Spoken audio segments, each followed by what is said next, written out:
Delia, you're on mute.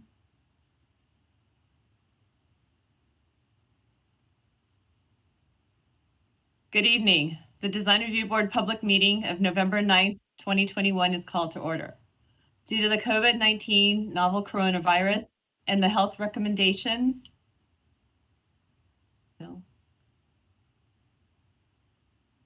can you hear me? Perfect. Okay, sorry.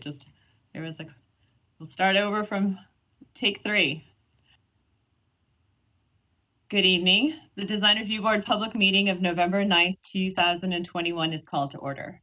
Due to the COVID-19 novel coronavirus and the health recommendations from the Los Angeles County Health Department, this Design Review Board meeting is being conducted virtually with no members of the public present. The public is encouraged to watch and participate from the safety of their homes. The Design Review Board meeting is being broadcast live on Glendale TV, viewable on Spectrum Cable Channel 6, and on AT&T Uverse Channel 99. Meetings are also streamed live in high definition on the city's webpage, on youtube.com/myglendale, and on Apple TV, Roku, and Amazon Fire devices using a free app called ScreenWeave and choosing Glendale TV from the menu. Meetings are also archived on the city's website for viewing anytime at glendaleca.gov/agendas. For public comments and questions during the meeting, please call 818-937-8100. City staff will be submitting the questions and comments in real time to the appropriate person. Current Design Review Board agendas are also available by visiting our website at www.glendaleca.gov. Records of decisions for all projects will be posted online on the Planning Division's website. Please note that any appeal of a case heard today must be filed within 15 calendar days of the Design Review Board decision date. The appeal application is also available online. Roll call, Board Member Minas. Present. Board Member Simonian is absent this evening. Board Member Chakayan. Present. And Chair Welch. Here. Next up, we have Community Development Department updates and Board and Commission member comments. At this time, I would like to announce the resignation of Board Member Francesca Smith, who submitted her resignation earlier this week. We'd like to thank her for her time and her service on this board. With that said, Chair Welch, do you have a few words as well? Yes, I would also like to thank Board Member Smith for her service to the city and to this board. She was a valuable contributor and always kept us on our toes with regard to design review guidelines. And I personally wish her well and will miss her presence. So, thank you. Well put. Yes. Next up would be the report regarding posting of the agenda. The agenda for the November 9th, 2021 special meeting of the Glendale Design Review Board was posted on the bulletin board outside City Hall on November 5th, 2021. Next item would be the approval of minutes. These would be the minutes from October the 28th, 2021. Board Member Cara Minas and Chair Welch were present, and Board Member Chagayan was not. So in this case, we still have 2 votes out of a 4-member board, and in this case, 3 members in the quorum, that is. So if you'd like, we can either vote on the minutes this evening or continue them to the next regularly scheduled meeting. So Board Member Minas, you're the only one who can move that we approve the minutes. So if you would like, you can make the motion. Yes, I make the motion to approve the minutes of last meeting. Okay, and I believe Board Member Chagayan should not be able to second the motion. So I will temporarily pass the gavel and second the motion. Thank you. And in terms of a roll call, Board Member Minos Aye. and Chair Welch. Yes. The motion passes 2-0, which brings us to our regular agenda. We have 4 cases on this evening's agenda. I can either turn the meeting over to Chair Welch or to case planner, Mr. Dennis Joe, for the first item. Let us turn it over to Mr. Joe and start the hearing. Thank you, Mr. Chair. Let me get my PowerPoint presentation ready and shared on the WebEx. Just give me a brief moment.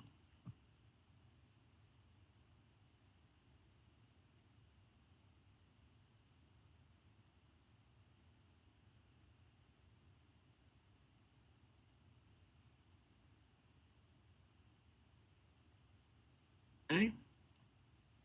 All right, once again, good evening, Mr. Chair, members of the board. The first item this evening is located at 2900 Piedmont Avenue.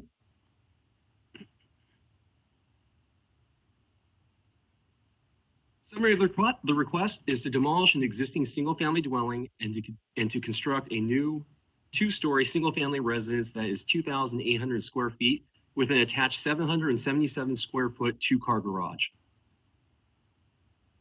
The project is generally located at the Verdugo City neighborhood. It's an interior lot.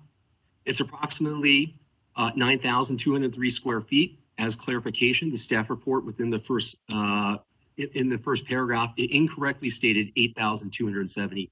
The correct size of this property is 9,203. It's zoned R1 4A District 2. It's relatively flat with a subtle downward slope, which begins from the street and declines towards the rear of the property. This is an aerial photograph of the project site. The subject property is identified with the red dot at the center of the screen. This slide contains photographs of the front and rear of the property. The property is developed in 1924 with a 930 square foot, 1-story single-family residence and a detached garage. The building was altered with stucco siding and the front entry has been reconfigured. Vehicular access onto the property is taken from an existing concrete driveway that is accessed from Piedmont Avenue. Moving on to site planning. The project is centrally sited on the lot with compliant street and interior setbacks. The lot is irregular shape and has a narrow 40-foot street front. Due to the lot's narrow width, the proposed building facade is constrained because the project proposes an attached street-facing garage that occupies approximately half front elevation. For illustrative purposes, the green line represents the building street front-facing facade, and the blue-white horizontal line pattern area is the approximate width of the new driveway. To enhance the project's design as viewed from the street, it's recommended that the garage be relocated to the rear of the property. The project proposes to maintain the existing landscaping, which consists of a mature deodar cedar tree at the rear, several junipers, and a row of Italian cypresses and limited patches of ground cover. It's anticipated that much of the landscaping will be damaged during construction if this project were approved. Staff recommends the landscaping of the entire lot is to be reintroduced with California-friendly plants. Additionally, staff feels the existing cypress trees acting as a landscape screen wall along Piedmont should be removed to return to open landscape appearance. And as a consideration, the mature deodar tree located at the eastern facade and rear portion of the lot should be preserved to maintain the mature canopy and appearance of that tree, if this project were to be approved. Before speaking about mass and scale and design in detail, I wanted to show the neighborhood context. Abutting the parcels are developed with 1-story single-family residences to the east, west, north, and south. And beyond the immediately adjacent properties, the neighborhood context comprises of primarily of 1-story single-family residences and a few 2-story single-family residences.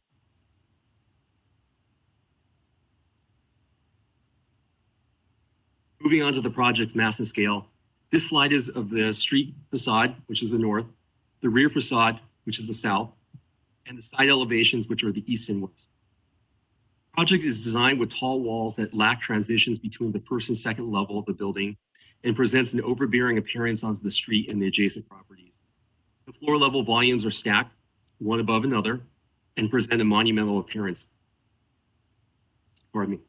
While a two-story building can be supported in this neighborhood, staff has included a recommendation for the project to incorporate methods to diminish the size and scale of the building, such as stepping back the second floor level at the front and sides elevations.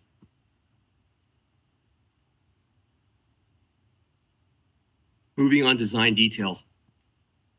Project includes a front entry that's 51 square feet, approximately 13 feet tall, a vestibule. It has a wooden solid door with a pair of side lights, front entry door that's 8 feet tall and 4 feet 9 inches in width.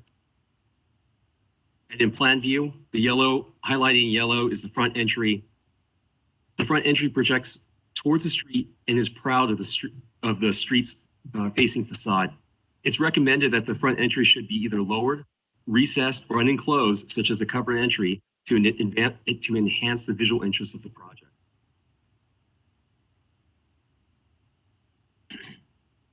Continuing with design details. The project includes a mix of vinyl, horizontal, sliding doors and windows. The street-facing windows are disproportionate in size and illogically placed at odd locations, such as the 14-foot tall fixed window at the stairwell and the windowsill at the second level master bedroom that rests on the second floor line, depicted by the green line on your screen. And at the bottom of your screen is the east facade, which is unadorned with any windows or treatment and consists of a blank stucco two-story wall. Staff recommends that the window be revised at all facades to complement a more cohesive design.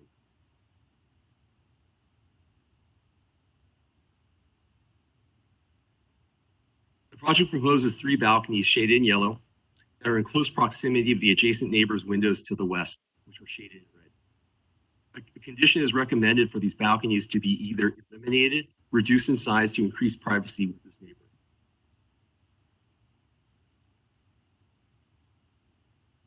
Overall, the project finishes are limited to stucco, asphalt shingles, iron railings at the balcony, wooden front entry and garage doors, and vinyl windows. Staff has recommended a condition for the project redesign to incorporate a variety of high-quality materials in lieu of just stucco alone. Last, staff recommends the downspout and rain barrels should be relocated to a more appropriate location that is further away from the street. Overall, encompassing the analysis of the previous slides, staff recommends the project to return for redesign. This last slides are the conditions associated with staff's recommendation for return for redesign. Would the board prefer that I go over the 8 conditions in one consideration before staff's conclusion of this presentation? I'm fine with, I've read the report, so I don't need it to be reviewed. Does any of the board members, would they like to have Mr. Joe read them off? Okay. Do any of the board members have questions for Mr. Joe?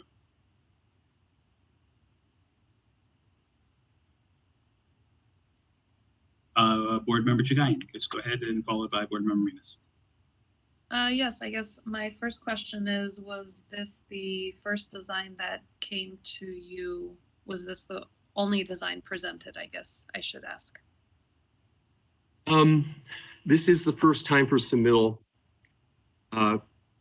We've gone through, this project has been submitted a while back, and we've gone through many discussions, and I'm pretty sure the applicant would agree that it's been tough to get the project this far. So we've been working with the applicant for quite some time, but staff feels we are ready just to move it forward, and we presented our recommendation to the board.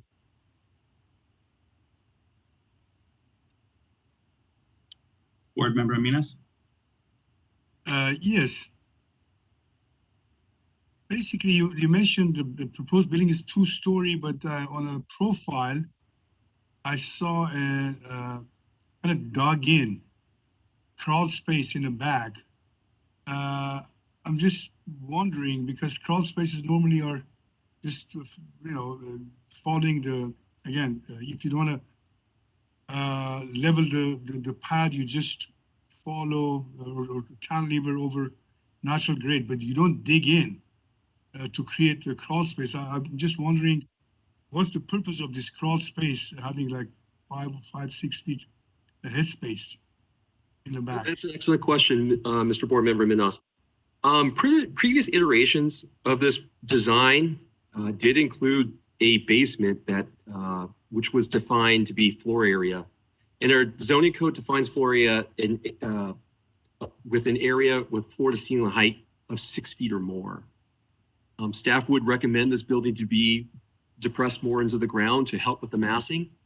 But technically the applicant had designed it with a area which is 5 feet 11 inches and not considered or defined as floor area by the zoning code. And they had moved forward with this design. So if you would like to ask the applicant more thoughts about this area, what they would like to use it for, maybe their thoughts behind it, you're more than welcome to ask you, but that's the most to the extent of my knowledge. And I'm just trying to give you an idea of what happened in the past as far as previous iterations. Thank you.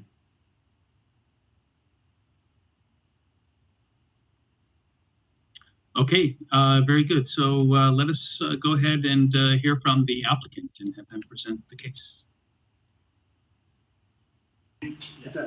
Hello, my name is Nathan Johnson. Thank you very much, Mr. Joe. I will try to talk about my goals for the property and address some of the things you guys have been talking about.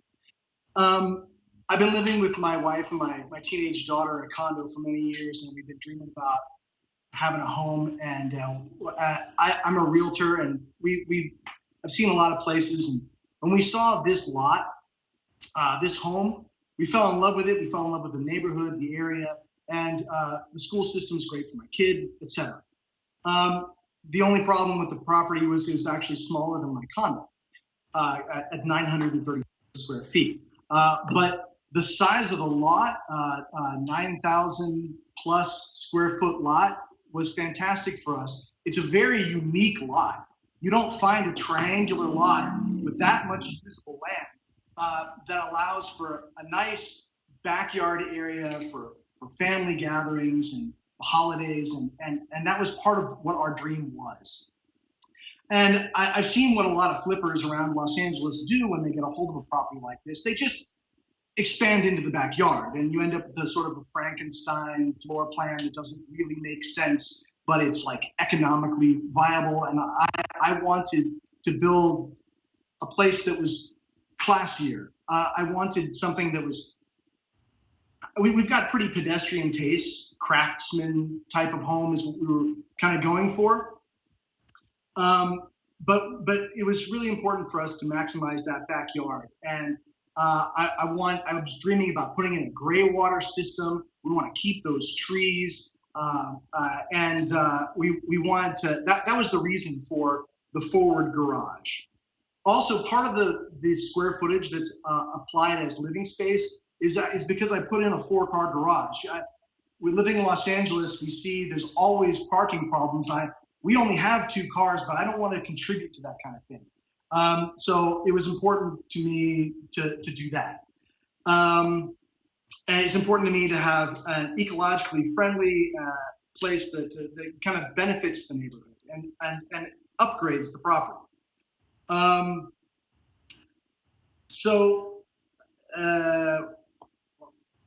As far as, so that's the reason for the forward garage. That's the reason for the 2 stories. As far as the subfloor, basement, whatever you want to call it, I am a 6'4" man, and I am the handyman in our family. Like anything having to do with repairs around the house, I'm doing it. I'm only getting older. So I want ease of access down there. I wanted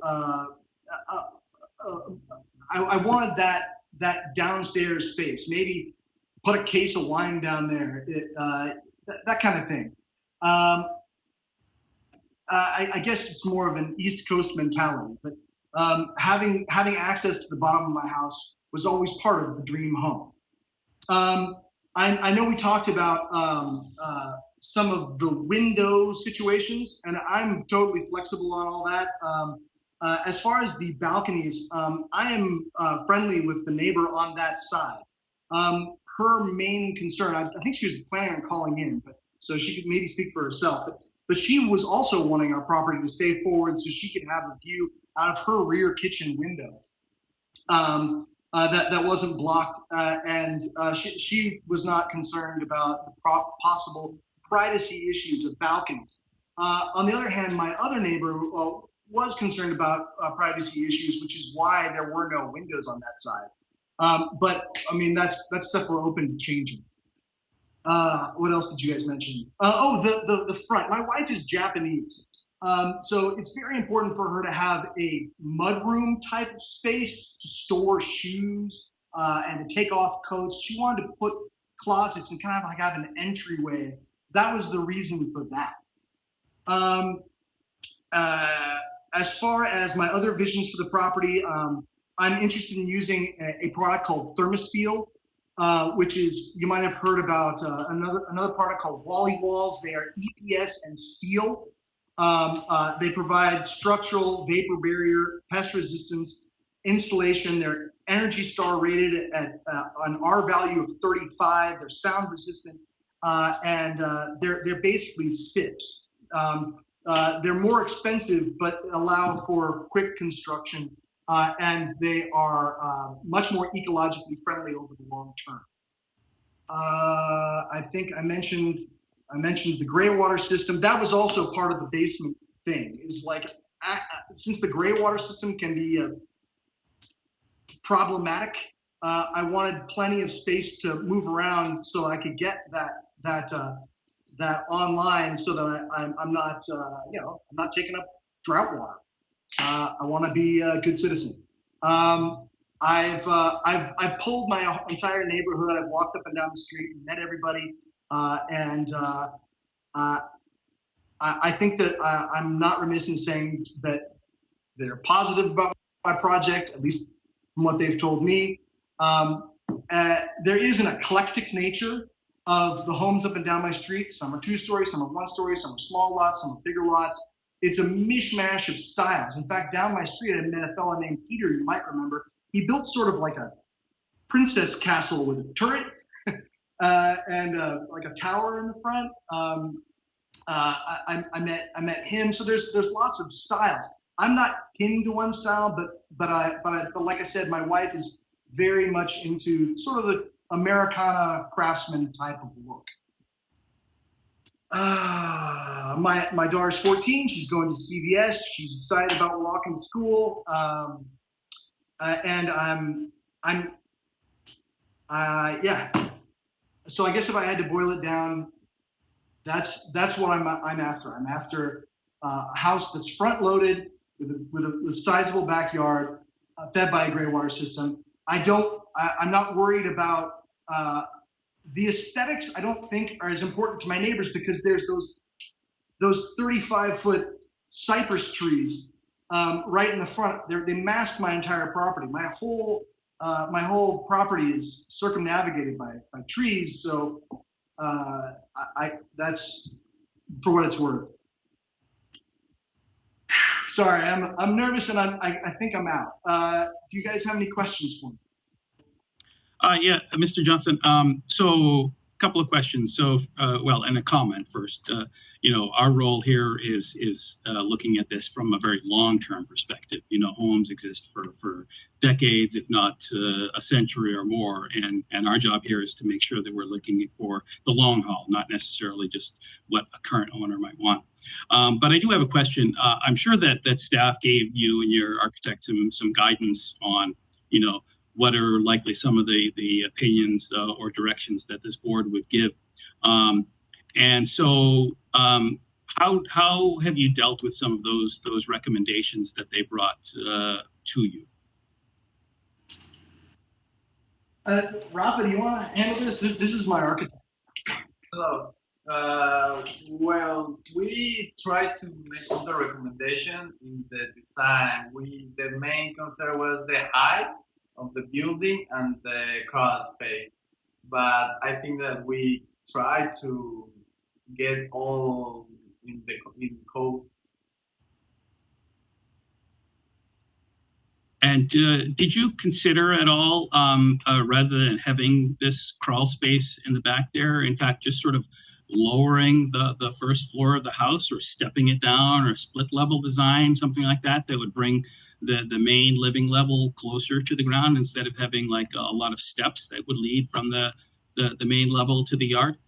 Yes, but it involves a lot of grading. The steepness of the driveway that would require down from the street, we'd have to strip out a bunch of existing foliage, which I'm reticent to do. We need to put a retaining wall in the front of the property because the slope is from the front to the back. Yeah. Right now, the front of the house is level with the ground, right? In fact, it's a little bit downslope. So Yeah, because we need to put a retaining wall so we can take the grading, and then we need a retaining and lower the house.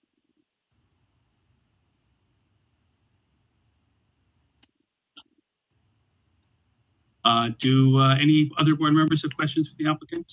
Mr. Minas or Board Member Chugayan, go ahead. Yes, I was just wondering, is the roof plan that's in the package accurate to the overall design of?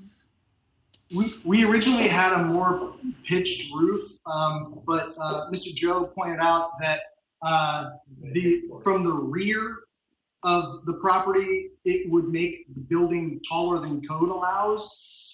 So we sort of had to squish it in order to achieve that. I have suggested that another way to achieve that would be to get some bulldozers and pile up the dirt and create a new slope. And that would allow to keep the home further forward. I'm frozen on my screen. Can you still hear me? Yes, we can hear you. Okay. Thank you. Board Member Minas, any questions? Again, I have gone through the staff reports and I wholeheartedly agree with the items that are covered in the conditions. But I just one question. I've gone to this job site and visited the area, general area, and the street, and I would say on that block, there is not a single two-story residence. They're all one-story, small-scale structures. Although I know this particular property is larger, it can warrant, constructing something bigger. But I do have issues with the massing because it just is out of line with the neighborhood, and the massing is out of proportion. My question was to the applicant and the designer, and I appreciate what they have presented.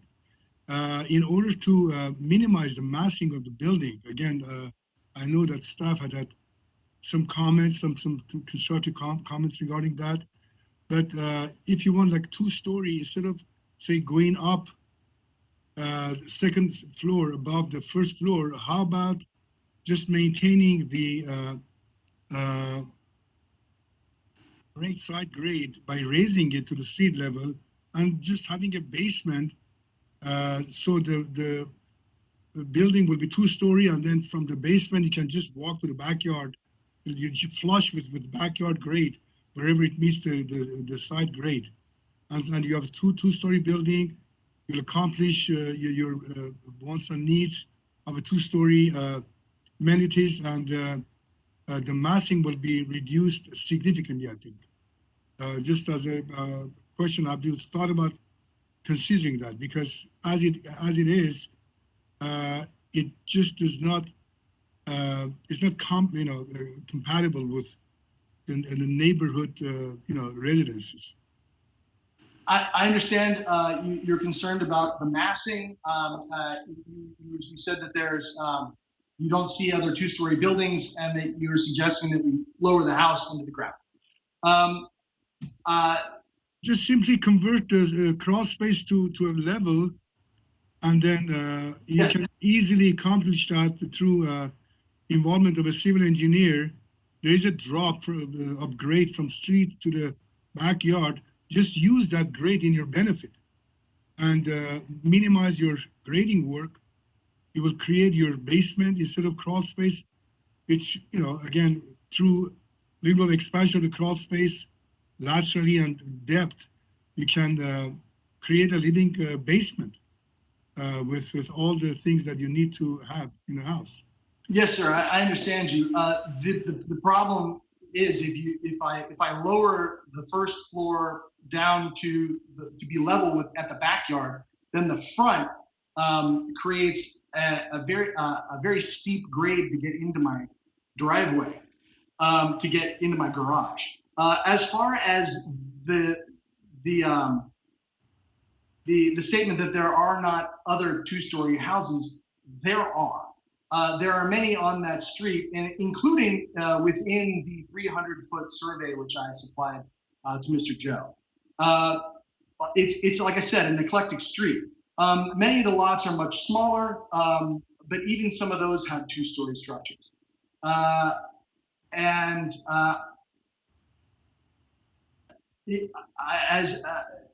So that's what I would say to that. I would contest the contention that my home would stand out abnormally, because, well, I mean, it is a unique lot. It's a much larger lot than the rest of the street, but there still are other two-story homes. I mean, from the street, you don't see that because it widens as you go back. So from the street view, your lot is as big as the next door lots, as far as, you know, width is concerned, or it may be smaller. So, I mean, that is the appearance that, you know, a person gets from the curb line, looking at your house. Although in the back, it's widened, it's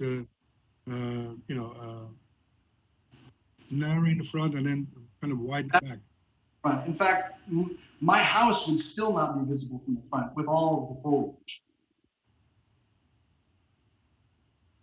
But again, that foliage is not permanent, and that's one of the things that we have to keep in mind, is that what would happen if that foliage is not there.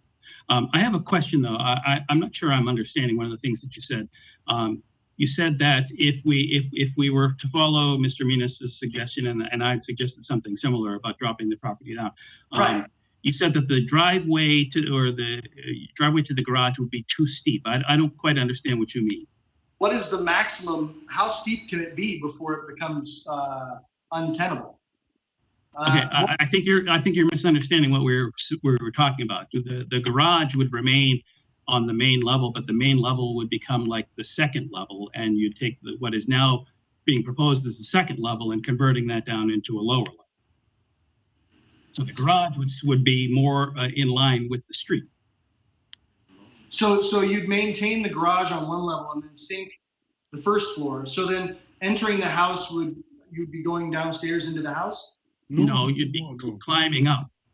You'd be climbing up a few steps. And then you'd have the bedrooms located at the lower level.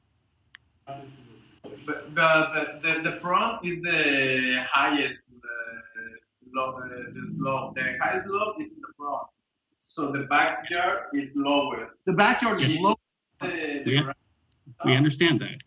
And what I was suggesting was that the lower level, instead of having a crawl space, you could have a full floor down there by bringing the level there and then eliminating the second floor of the house and instead relocating it to that lower level. So those bedrooms would open up into the backyard. You're talking about having subterranean bedrooms. Correct, yes. I mean, you could do the main living level down there as well, but I think an easier solution would be to relocate the bedrooms there. We're just talking here. I'm not dictating to you. I'm just talking about, you know, the ideas and the notions of what could be considered. Yes, sir. I'm taking them in good faith. I'm just thinking about what my wife will say about her bedroom being underground. I don't know that she'll love it. I am trying to be flexible. I'm sorry. I don't mean to be obstinate or anything. But I hear you. I hear you. That is an option. Okay. Any other follow-up questions? Okay, very good. Thank you, Mr. Johnson. Are there any callers from the public?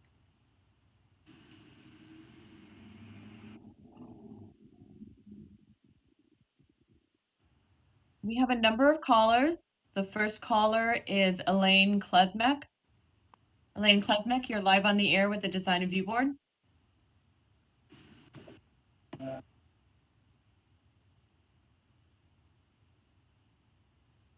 Hello? Ms. Elaine Klemzak? Ms. Elaine Klesmek, you're live on the air with the Design Review Board.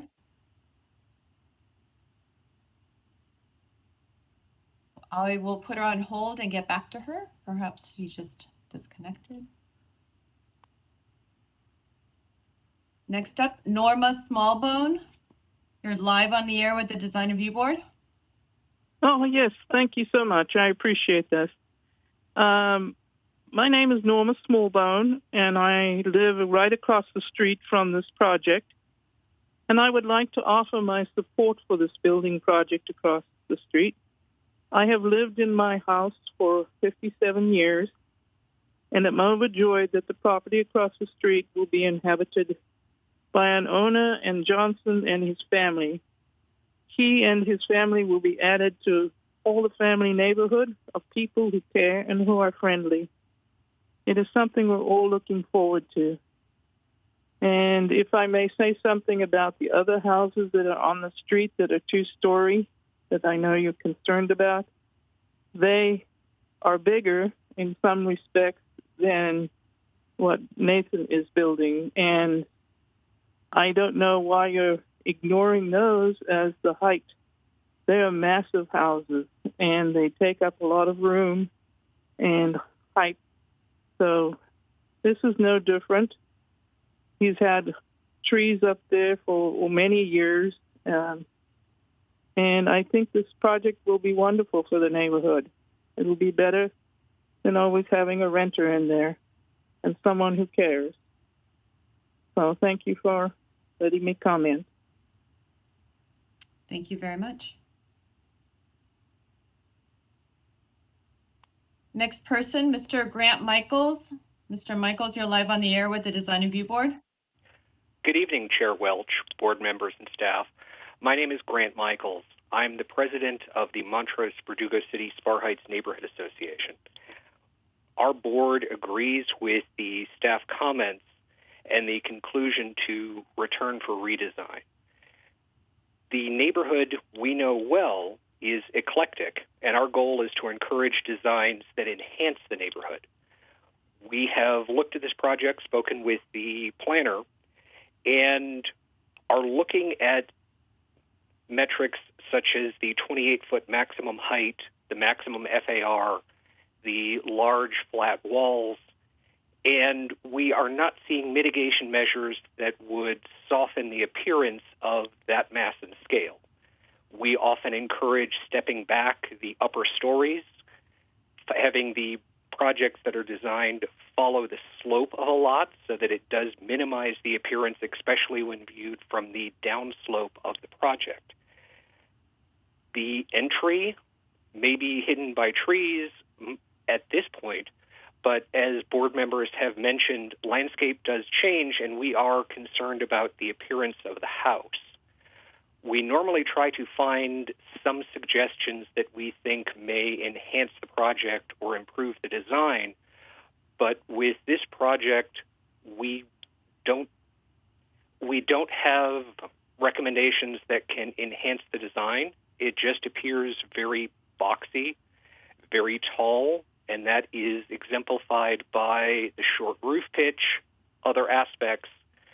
We would encourage the architect, the owner, to listen to comments from the public, the Design Review Board, and seek to design a house that enhances the neighborhood, and we look to welcome people into the neighborhood. Thank you. Thank you.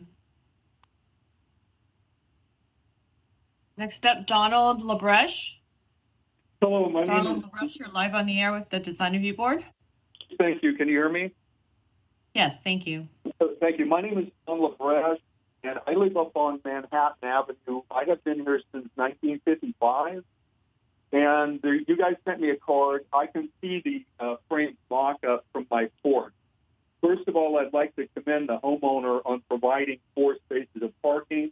I understand that the mindset is changing in Sacramento. The cities are being forced to do certain things, whether they're on board or not. We have 2 ADUs here a few houses from me, and we're already having parking issues. And I understand if you're close enough to a bus stop, you can do that. Thing is, nobody rides the bus. I do occasionally for fun.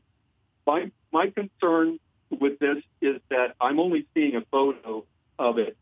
Besides the mudroom porch area, it looks like it's a flat kind of box. Is that correct? Is there any setback on the second story at all?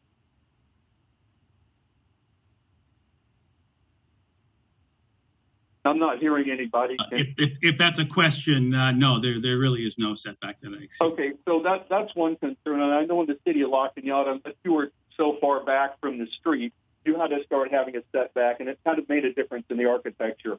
I understand this isn't La Cañada. That's another concern with me with kind of what I would call the mansionization. And I'm actually here to talk about the project on the corner of my street, but, you know, I'll just throw that out there. I don't know what the codes are. The other concern I had with yours was the windows. And I understand architecture is art, it is subjective, but the homeowner mentioned Craftsman twice. And we have a nice 2-story Craftsman at 2801 Manhattan that is very, very nice. And it's a different thing with this facade and the windows. And I understand people want to maximize, their square foot of living area. And as the last caller mentioned, it's at the cost of aesthetics. And this is all new to me, so I don't know. As far as the neighborhood, it has changed. I grew up at 284 Manhattan. There's a 2-story house right behind my dad's house. They built a tile roof on the back all the way to the property line.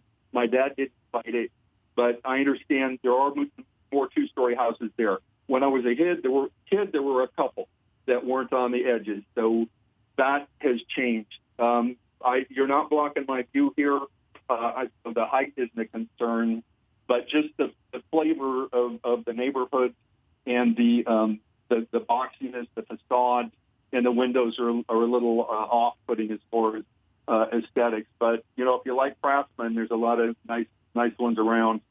So I wish you the best of luck, and that's just my 2 cents. Thanks for your time.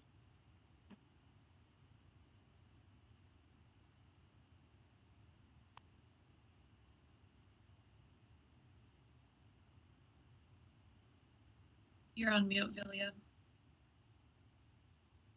Thank you. Mr. Joseph Oliver, you're next. Mr. Oliver, you're live on the air with the Design Review Board. Thank you very much. Good evening, members of the Design Review Board. My name is Joseph Oliver. I live at 2840 Piedmont Avenue. I think Exhibit 23 would be the house that you folks have on record. I would like to speak it's sort of in support, but also in a little bit of opposition to the design plan. Though Mr. Nathan did make a comment that he's canvassed those in the neighborhood, he did canvass myself. I wouldn't necessarily put it that they're mostly in concordance. We've spoken with a number of folks, and they're particularly concerned about the property as is now and the way it's been conducted, way it's been handled, and the pictures, I think, speak for themselves. Parking issue is one of the other issues, too. Obviously, that's going to go away when the applicant becomes the inhabitant of the property. The second part has to do with, and I've spoken with a number of other folks, too, but I'm not speaking for them. I'm in concordance with the recommendations of the to the Design Review Board, particularly as it calls into question the design of the property and how it could be made more compatible with not only the street view as recommended, but also with other design features that would enhance the look as well as provide, I think, some additional benefits to the owner. Other than that, I don't really have too many more comments. I don't have any more comments that would shed any light other than to say that I am in agreement with the recommendations of the design review, and a number of people that I've spoken to are as well. Thank you. Thank you. Next up, Debbie Perillard. You're live on the air with the Design Review Board. Hi, I'm Debbie Perillard. I live at 2909 Piedmont Avenue, basically perpendicular to the property that's being redesigned and redeveloped. And I've lived here, my husband and I, for 37 years. This is a great family neighborhood. We are welcoming of another family that's growing within the La Crescenta city. The design to us seems appropriate. They're going to keep the juniper trees. They've got a lot of property to develop on. There's a lot of positive attitude. We are just so happy that a family is moving into our neighborhood and wants to be part of our neighborhood family. I'm Debbie Perillard. I live at 2909 Piedmont Avenue. And please consider this as a possible, absolutely positive thing for our neighborhood. Accordingly, there are a number of two-story homes in our neighborhood, which are far larger. So please, please consider this as a positive change to our neighborhood. Thank you. Thank you. Richard Ricasa. Richard Ricasa, you're live on the air with the Design Review Board. Hi, this is Rich Ricasa. I'm at 2046 Piedmont. I think my home is Exhibit 21 in the package. But yeah, like Debbie was saying, I walk these streets often, and I do see a number of two-story homes. There are a majority of one-story homes, but there are two-story homes, and they're newer. And when done right, they do fit the neighborhood very well. I think that what the package outlines as far as keeping the trees and the amount of setback, it's going to look great. I'm really hopeful that, we get some new neighbors, a new family, somebody else for my kids to play with. But yeah, I do trust the Design Review Board to make the best decisions. I'm not an architect nor familiar with the regulations, but I think, from my eye and from what I see of there today, I think this would be a step in the right direction. So I just wanted to offer that. Thank you. Dong Yoon. Dong Yoon, yes, you're live here. Hi, my name is Sang Yoon. I live in 2854 Piedmont Avenue. So I'm actually living right next to 2900 Piedmont Avenue location. So actually, I already raised this issue to Joe, and I already spoke to Nathan about my concern, because our family, we're spending a lot of time in the kitchen area, but with the two-story building, it's blocking the sunlight, and also we cannot see the mountain view anymore with the two-story building. So if the heights can be adjusted so that we can still enjoy the sunlight and also mountain view, the beautiful view, that might be good.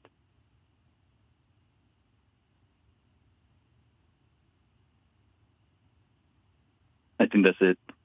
And for the balcony, with the second floor, I'm not sure from the second floor balcony, maybe there will be a privacy issue, because from the second floor, maybe our backyard will be open.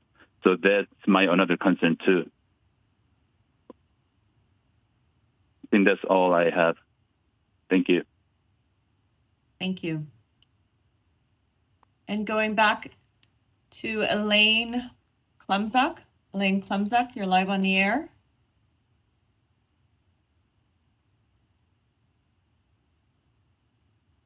And that was the original caller who was not on the line, so it appears she has dropped off. And those are all the callers we have this evening for this particular case. Okay, very good. Thank you. Mr. Johnson or your architect there, you have 2 minutes, please, to respond to some of the comments that were made by members of the public. I did speak to my next door neighbor about his view. I didn't see any mountains, but I did take a picture of the location from which he was concerned about from his kitchen window, and I will forward that picture to Mr. Joe if I haven't already. Personally, I talked to him and he said, well, this is going to cut out some of that sky, and there's no denying that. As far as sunlight goes, well, that's right about where the huge heritage tree is. So it's not, whether or not my house gets built, it's not going to affect the amount of shade, as far as I can tell. As far as the rear balcony, I got up on a step ladder. There's at least 12-foot high fence between my yard and his yard. So I got up on a ladder to where my balcony would be, and I took pictures to see if it would invade his privacy, and because I want to be a good neighbor. It did not seem to me, I couldn't see his yard, so it didn't seem to be an issue, but I haven't convinced him of that, obviously. I think we've talked about the massing. I'm not an architect, so I'm not really sure what the discussion is about, like changing the boxiness of the house and making it somehow, but I'm open to that discussion. The one question I had left, which my general contractor mentioned, is I did bring up earlier the concept of minimizing the front setback to the legally required minimum, and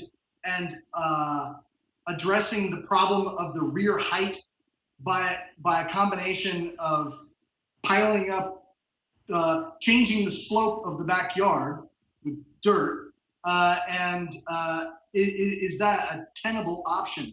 My architect said that I would need to get a new survey or some such in order to accomplish that. Lastly, I guess I would say that I understand I keep hearing words like monumental and massing. I certainly am not trying to build an eyesore. I'm trying to build a dream home someplace nice to look at. Whether that means sinking the house somewhat, I don't know how that would happen.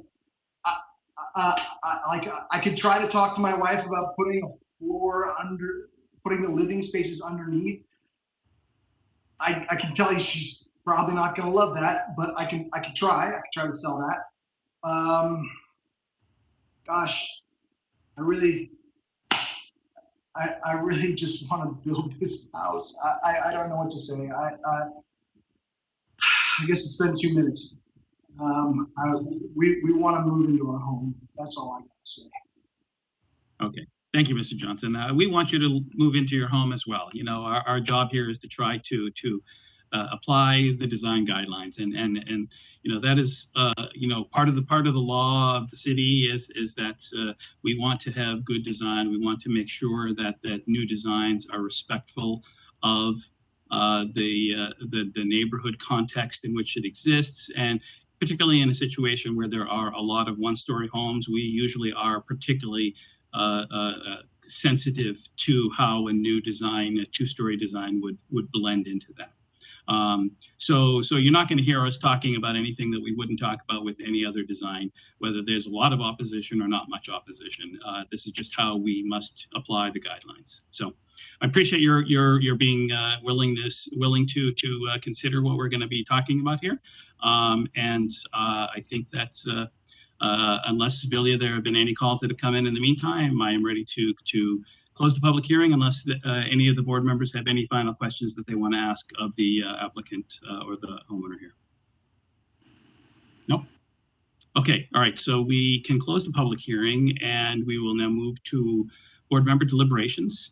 Do I have a volunteer who'd like to go first? Board member Chagayan. Thank you, Chair Welch, and thank you to the applicant and architect for presenting your project. So I'd like to echo everything that Chair Welch stated.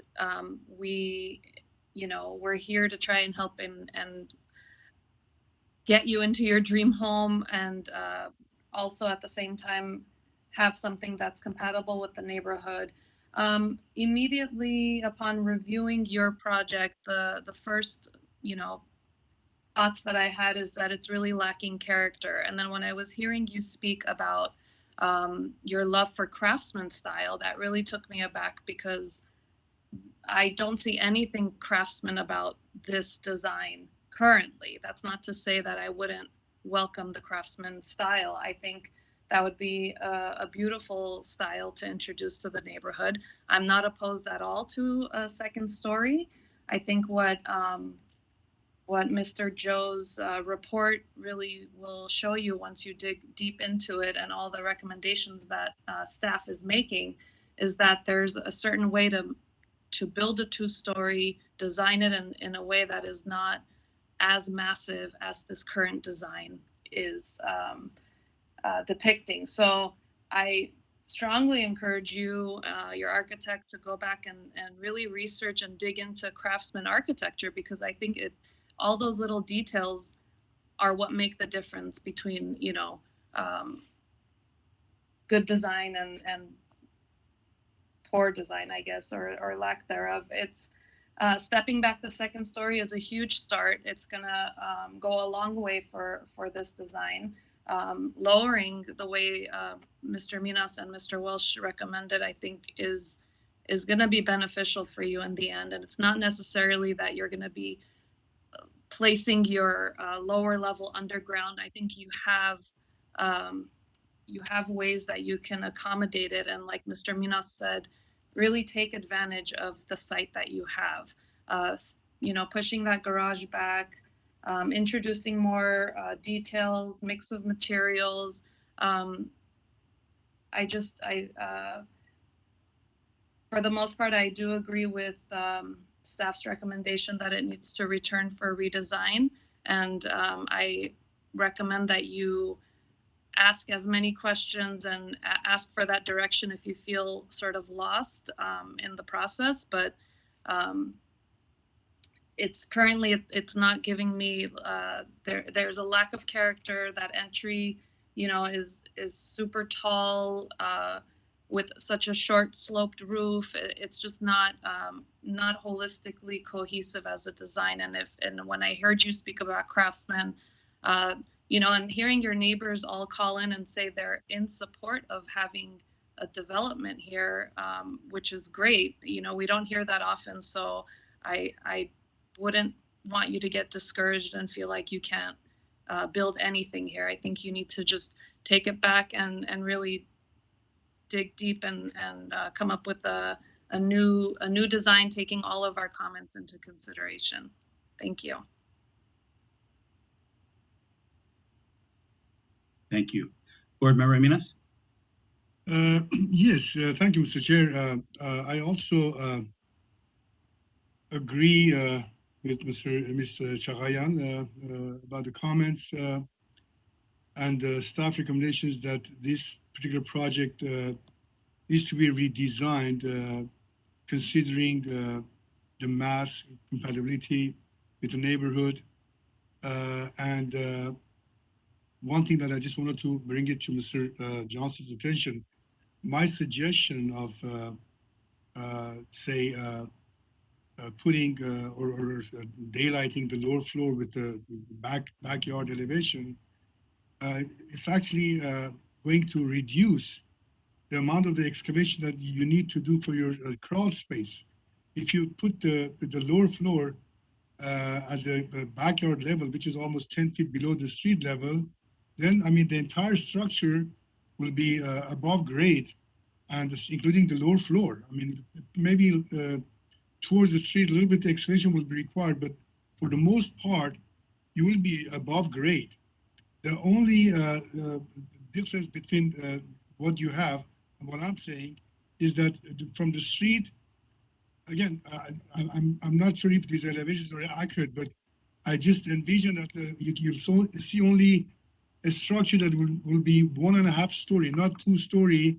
In the back, it'll be 2 story structure. So you'll accomplish your objectives and reduce the amount of the grading that is required, and it'll be more compatible from the appearance of the street with the surrounding structures. And I do agree with the staff that this particular project needs to be redesigned so that this is obtainable, this objective. Thank you. Thank you. And I'll just echo my colleague's comments here. In particular, you know, I'm very much in line with what Board Member Muniz is saying, that I think that a very successful design can be accomplished here where it's more blended into the hillside and it more steps down there. And you don't have to necessarily do it in such a way that it becomes a cave. I think that there are many ways that it can be designed successfully, that level that is going to be, you know, more in line with the backyard can be a much more welcoming environment to have as living space that flows directly into the outdoor space. So I think that would be a very good solution, but it's not the only solution. As Board Member Chagayan said, you know, you can certainly just have a second story, but just design it better so that it steps back, so that you bring in more roof forms that present to the street. You know, that's typically what we try to do here, is that when we're blending in a second story in a neighborhood of predominantly 1-story homes, you try to step that second story back and you show more roof forms that face the street so that there's this graduation, you know, so from where it hits the front facade, the closest to the street, is at a lower level. You have some roof forms and then it steps back a little bit. So there are many successful solutions here, and the staff can expertly guide you on how to do that. And I think the recommendation that they're putting out there for the garage to move that back to the rear of the property is because the way that this property is, and I admit it's a unique property, and it's a little bit challenging because that very narrow frontage limits what is seen from the street. And the way the design works right now with this large 2-car garage in the, you know, it's basically, let's face it, it's almost a 20-foot wide door on a 40-foot wide frontage. So 50% of the presentation to the street is garage door. So it's very prominent. So that's one of the recommendations why they're asking you to move it to the back. But there are other locations on the street where the garage is more presenting on the front. There are ways to do it more successfully. I don't think that it's an absolute ironclad law that you have to do it, but if it's done more successfully so that that feature is not so prominent in the house. I think that's one of the big issues with it, is that is a massive garage door and all of the walls are masses of stucco, and it creates this monotony of basically featureless design elements that make it appear very massive. Similarly, the front door, the composition of it is not very well. It's not very well done. It's very fitting in a lot of windows and door into a very narrow space. So you want to have something that's a much more balanced composition in terms of a design. Something like that would be more pleasing, or again, as staff has recommended, doing a different way of doing it, you know, with a porch or a recess or something like that. So they can give you guidance in how to better do this, because as I think my board members agree here, I think that's we are not opposed to a development here. We're not opposed to a 2-story here. We just want something that's a little bit more well balanced with a more coherent design. And I echo Board Member Chagayan. If you like Craftsman, do a Craftsman. We'd love that. You know, I think that fits in very well with the Verdugo City area, and so I think that would be a successful design. But again, we don't really care what design, as long as the design itself is of quality, it's coherent, you know, it works well, and it's, you know, creating those differentiations that help to minimize that impact of the mass of the street. Because let's face it, you're proposing to build the biggest house in the street practically, and we want to make sure that if you are doing that, where it's being done in a successful way, that in the future, people will look at that and say, that's a well-designed house. That blends into the neighborhood. Okay? So, board members, would somebody like to, well, first let me go to staff, Jay and Mr. Joe, do you have everything that you need in terms of feedback from the board? Well, I think we're all in concordance with the conditions that were laid out, but do you feel you need anything clarified? Not a clarification. I think we would amend condition 1. I didn't hear opposition to an attached garage, but I think the guidance from Chair Welsh to de-emphasize the garage in some way, still allowing it to be attached. And then the one thing that differs besides the discussion of the massing from what the staff comments have is the idea of exploring, and I don't think we're mandating this at this point, but the idea would be to explore working with habitable space at the lower level where the crawl space is now, which could allow some of the space from the second floor to be shifted to this lower level, and then we could start compressing the size of the second floor to get some of the setbacks that we're looking for. And I think that consolidates everything that I heard from you guys. Okay. Would one of the board members like to move the motion?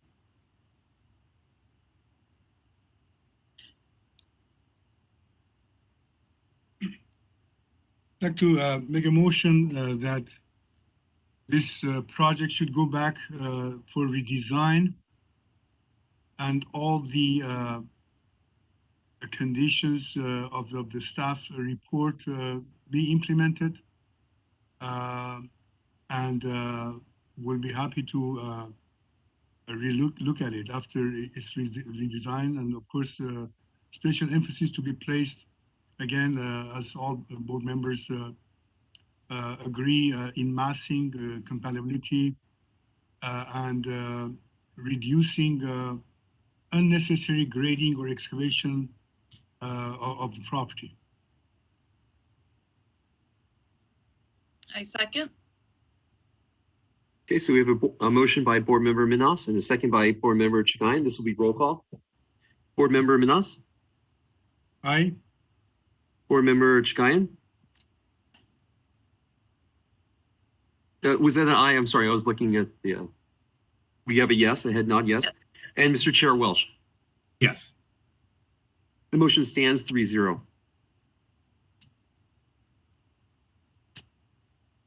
Okay, very good. Thank you. Let's move to the next case.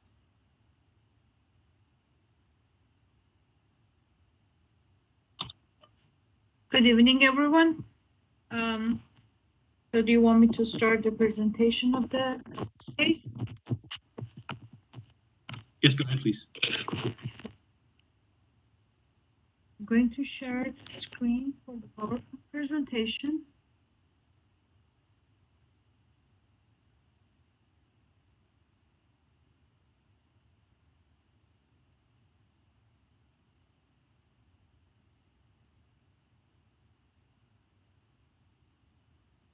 Can you see my screen?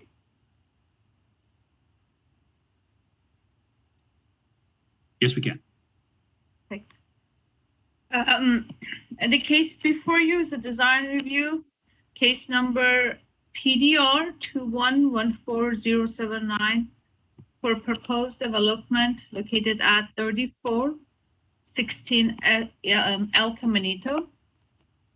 The proposal is for a new 822 square foot two-story addition to the rear of the existing 1,162 square foot one-story house, and also expansion of the existing front porch.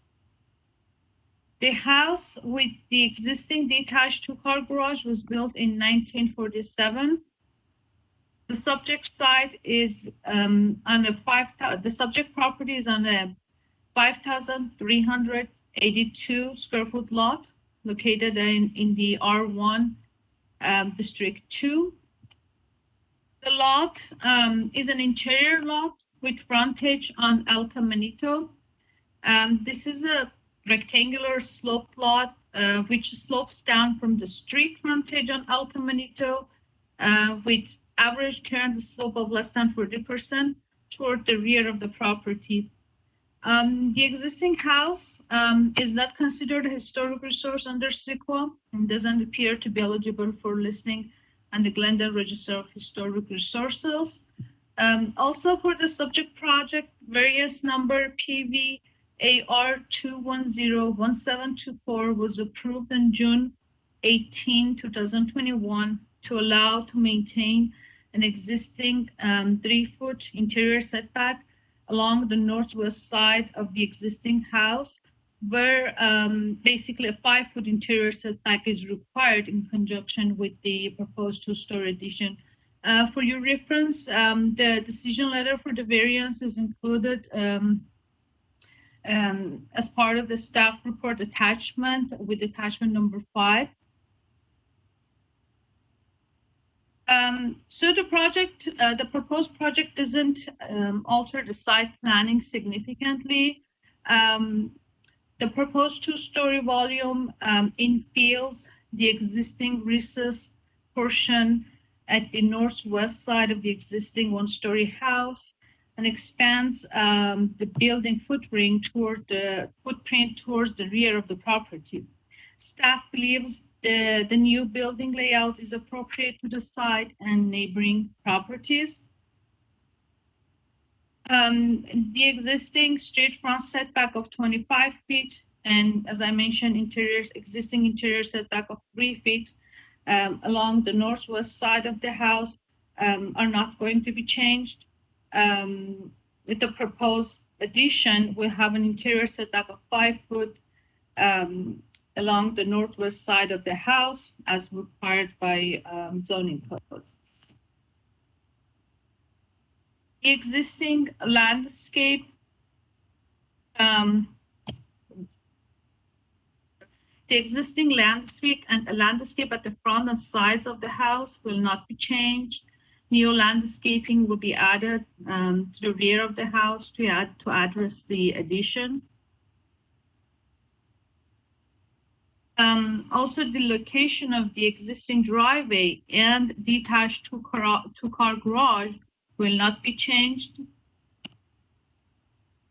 In terms of the mass and scale of the proposed project, the overall proportions of the 2-story addition, along with the expansion of the front porch of the house, are appropriate to the site, relate to surrounding context of the neighborhood 1- and 2-story homes, and also reinforce the overall architectural concept. The overall height of the house, including the addition, would be 26 feet and 9 inches, which is under the 28 feet height limit in the zone for houses with pitched roof. On this slide, you can see the side elevations of the proposed project. The proposed roof of the addition also reinforces the existing design concept, which is present.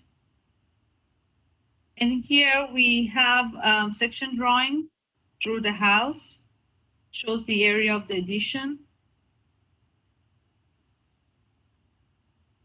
In terms of the design and details, staff believes the design and details of the proposed 2-story addition and also the expansion of the front porch are consistent and reinforce the existing contemporary design concept of the house, which is appropriate to the neighborhood context of various architectural styles in the neighborhood.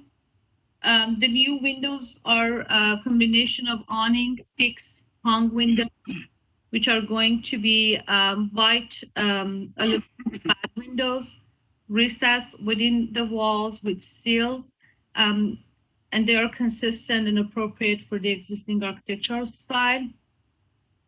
The addition will not create privacy issue because no balcony or windows of living room, den, study, family room, great room, library, or dining room at the second floor overlook the neighboring properties.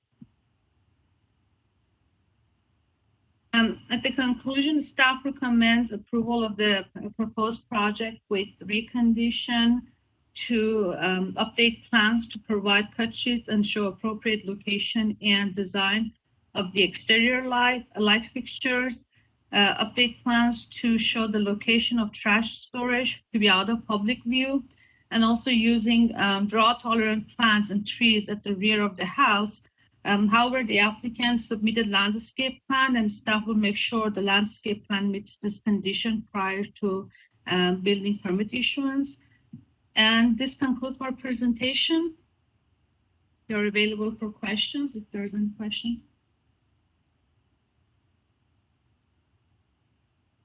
Any questions from board members? No. Okay. Let's go to the applicant.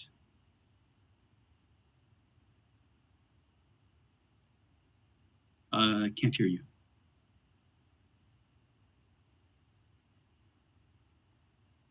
About now? Okay, now I can hear you. Very good. Okay, Go ahead. Well, I'm here if you have any questions, and I just wanted to explain that it's really a very modest addition to a fairly modest home. The owners would like to get a master suite on the second floor and just a family room, powder room on the first floor. They like their existing home. They don't want to change the layout. Financially, they don't want to invest in a lot of changes to the existing home.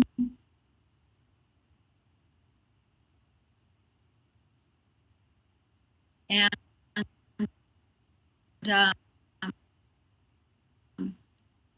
cut off. I think you're having some internet connectivity issues there. And the architecture is style and we're map. The other thing you heard or missed, if I keep going. Keep going. You're sounding a little better at the moment.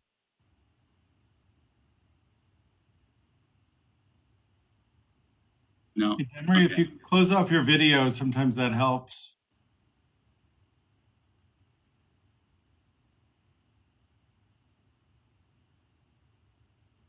Okay, can you guys hear me? Yes, I can hear you now. Okay, great. I'll just wrap up. And really, I'm here if you have any questions. I wanted to mention there's a gentle slight site slope. And by the very last 5 feet of the addition, we end up with about a 5'7" crawl space. But the vast majority of the addition has a very modest crawl space of a little over 2 feet. And the goal is to keep that addition level with the existing home on the first floor. I'm here if you have questions. I don't want to keep cutting out. Is there a reason why you chose to make it level with the ground floor instead of stepping it down at all? 2 reasons for that. The homeowner really does not want a split level home. They don't want to step down into their living space. And the second bigger issue is that it would involve a lot of costly grading.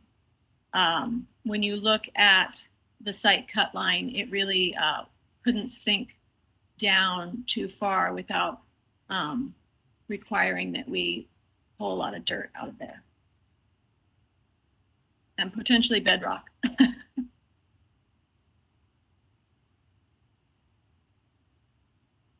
Well, there's no bedrock here, but lots of dirt with a lot of rocks in it. True. Any other questions for the applicant? No? Okay, seeing none. Are there any callers on the matter? There are no callers on this case. No callers on the case. Okay. So one more call for questions from board members to the applicant. Any other questions? Okay. All right. So thank you very much. We will close the public hearing and turn it over to deliberations. So Board Member Minas, why don't you lead us off with this one? Thank you, Mr. Chair. I'm in favor of this project. because I looked at the site and standing at the curb line, you hardly see the second story in the back of the house. I couldn't see the top of the poles that were installed. And of course, the house to the west of this particular property is also similar, a similar addition in the back, second story addition. And the height of that building is slightly even higher than this building. So I don't particularly have any issue with this project, and I will support the staff recommendations, and that would be my comment. Okay, very good. Thank you. Board Member Chagayan? Thank you, Mr. Chair. I concur. I think actually I had written in my notes that it's a very modest approach. I mean, compared to some of the projects we see, it's in keeping with the existing house. And although the proposed project expands the front porch, it's not changing it drastically. It's keeping it in line with what was there. And like Mr. Munoz said, the addition is far enough back that it's not as apparent from the street.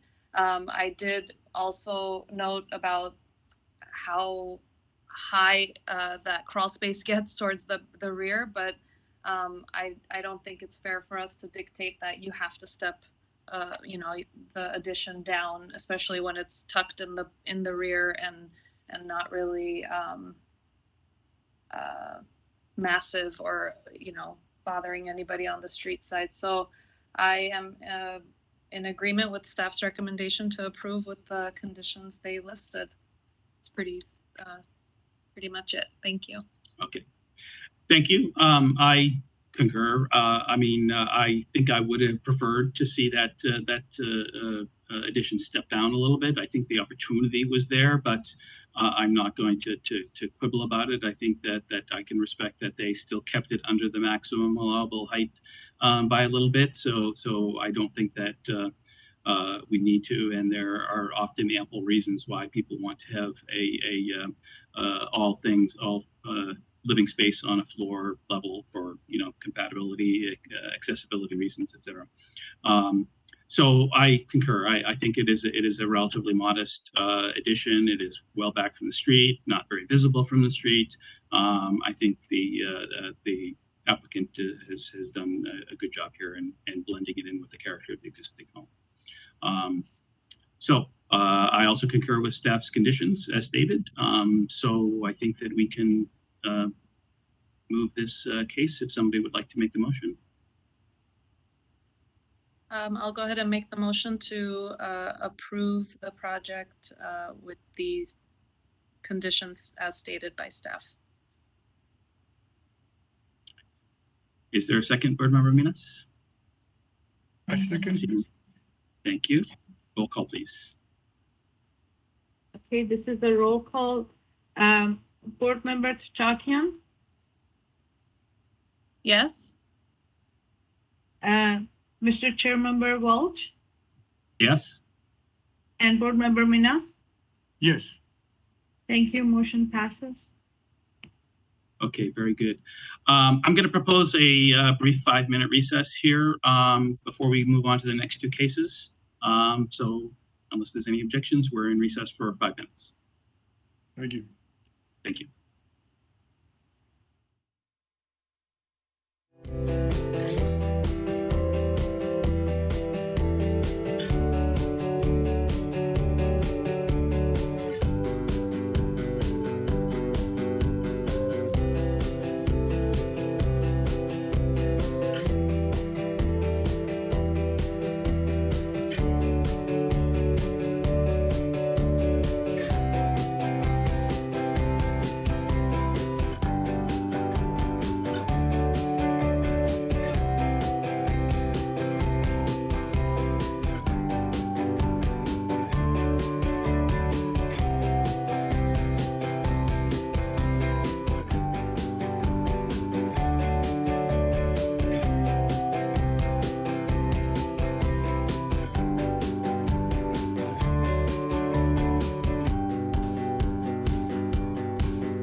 Okay, and we are back from recess, so let us proceed to the next case, and I will turn it over to Mr. Kiesel.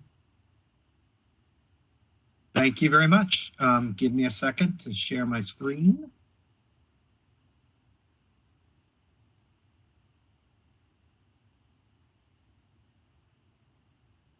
Can everybody see that? Yes. Yes, we do. Okay, great. All right, good evening, Mr. Chair and members of the Design Review Board. The next item before you this evening is case number PDR 21-10972. It's a review of a proposal to construct a new two-story, 4,800 square foot single-family residence and attached three-car garage. The proposed residence is located on the north side of Delisle. Roger, you might want to start the PowerPoint presentation and show the slides. Can you see the slide now? If you go to slideshow and start. Okay. Can you see the slide now? Yes, but it's showing the previews as well. Start. Yes, correct. Go start from the beginning. Oh, I see what you're saying. Sorry. Perfect. Thank you. Okay. So the subject site is in a red outline. This is Delisle here, and Fern Lane is here.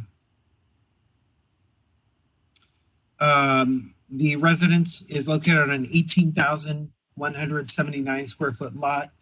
It is zoned R1R, floor area ratio District 2.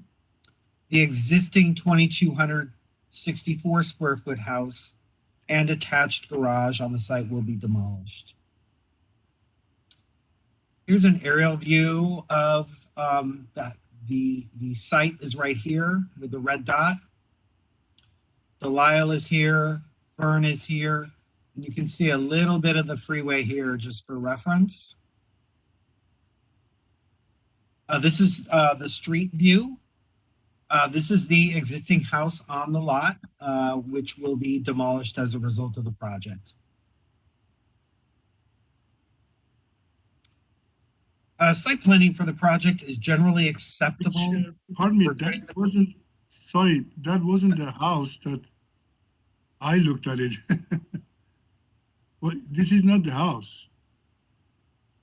Well, yeah, it's 2414. This is the house, correct? Yeah, it should be. Yeah.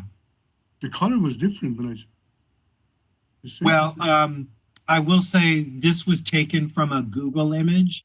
It may be a different color now. Oh, okay. All right. I can't quite remember when this photo was taken from Google. All right. All right. So site planning for the project is generally acceptable for the proposed project. The neighborhood surrounding the subject site is terraced, where flat paths were created for the original homes. The project will enlarge the pad to the north and to the east.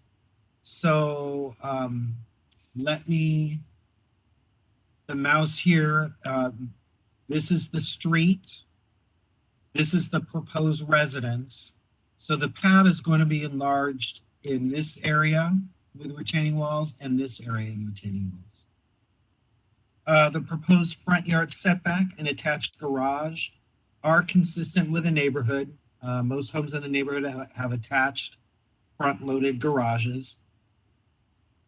There are some protected trees in the front yard, and those trees will be maintained. And they're in this area here. As mentioned, the building pads will be expanded through the use of retaining walls. So there are 2 retaining walls proposed here and here, and then that kind of circle around the back here. Staff is recommending that landscape plans for the project be amended to incorporate trailing plants or vines adjacent to the retaining walls, and the installation of additional trees in the northern and eastern portions of the property where proposed retaining walls are located. So some vines or trailing plants in this area and this area, and then some additional trees planted sort of between the two retaining walls in this area.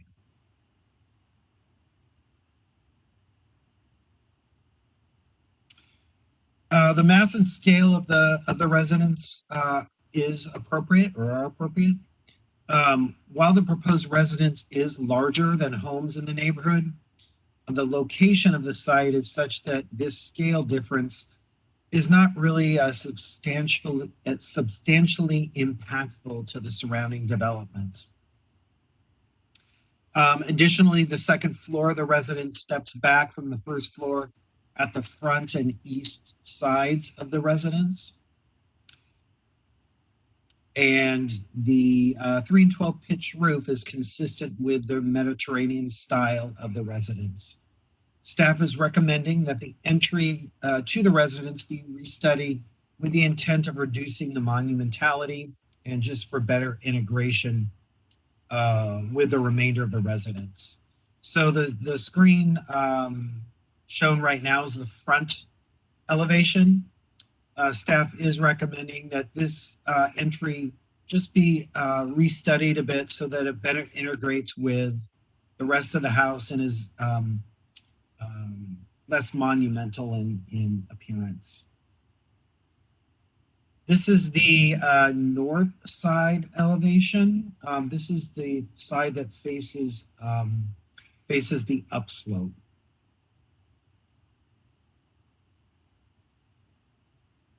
This is the rear elevation. And then, oops, sorry, this is the side elevation.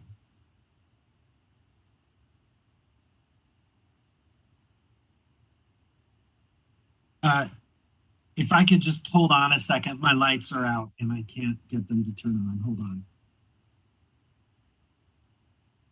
Sorry about that. This is the other side elevation. I apologize, I mislabeled it. Here's a rendering of the house looking from as you're arriving to the house from the Delisle Fern intersection.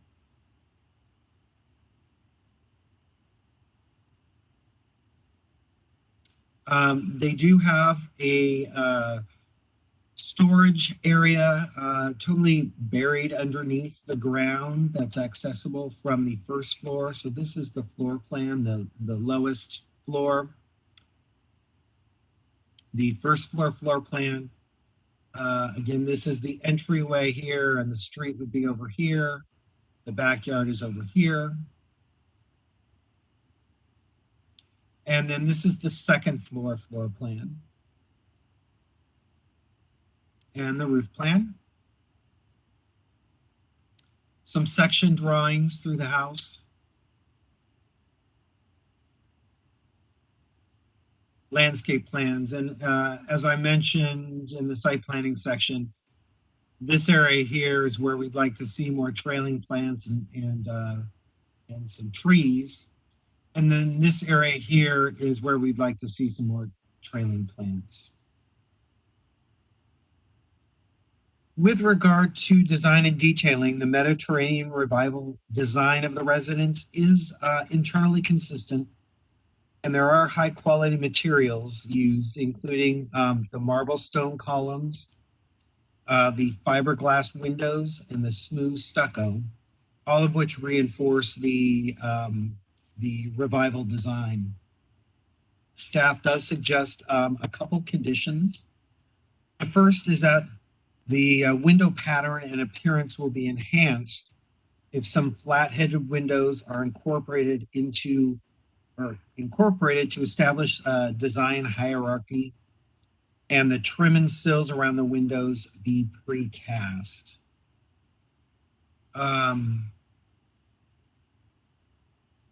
Let me go back to the elevation drawings.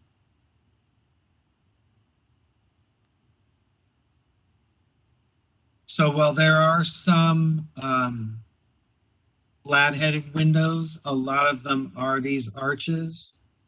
And staff believes that the design would be improved if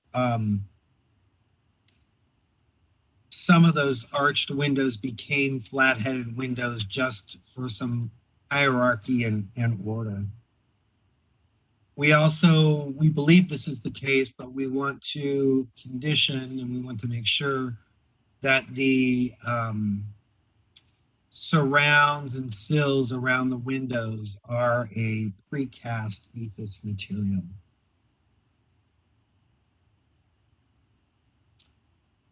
Just to conclude, staff is recommending approval of the project with 6 conditions contained in the staff report. Actually, before I go over those conditions, one of the other items we'd like to highlight is a suggestion. You know, all the other windows are kind of centered within their little elevations. We'd like to suggest that these windows also be centered within this little facade. So I'm going to conclude my presentation with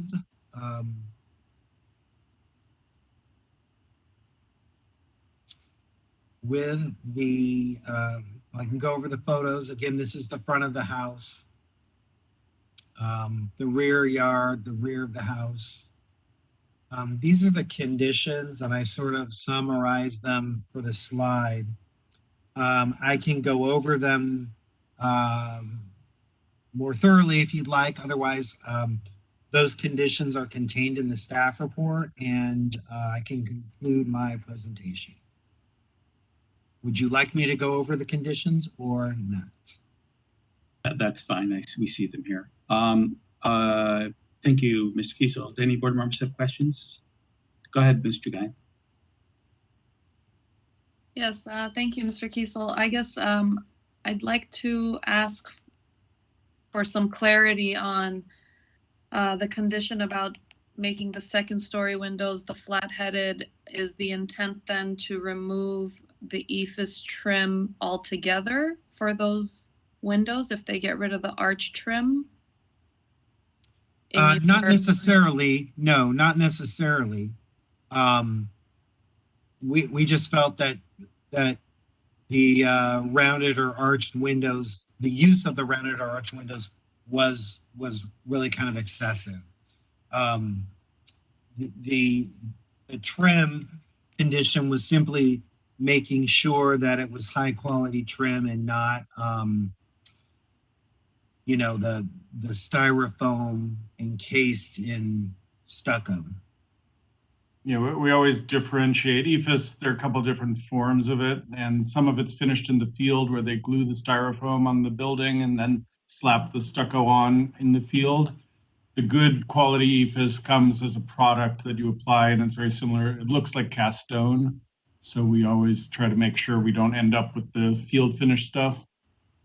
But we do want, I think we would want to see trim around the windows if you agree about the flat heads. We just thought it would add some variety and allow some of the more public spaces to be emphasized through the more arched windows and the more private spaces with the flat heads. But you know, we don't have a sense of where that would happen exactly. Thank you. Do you want me to continue sharing my screen or?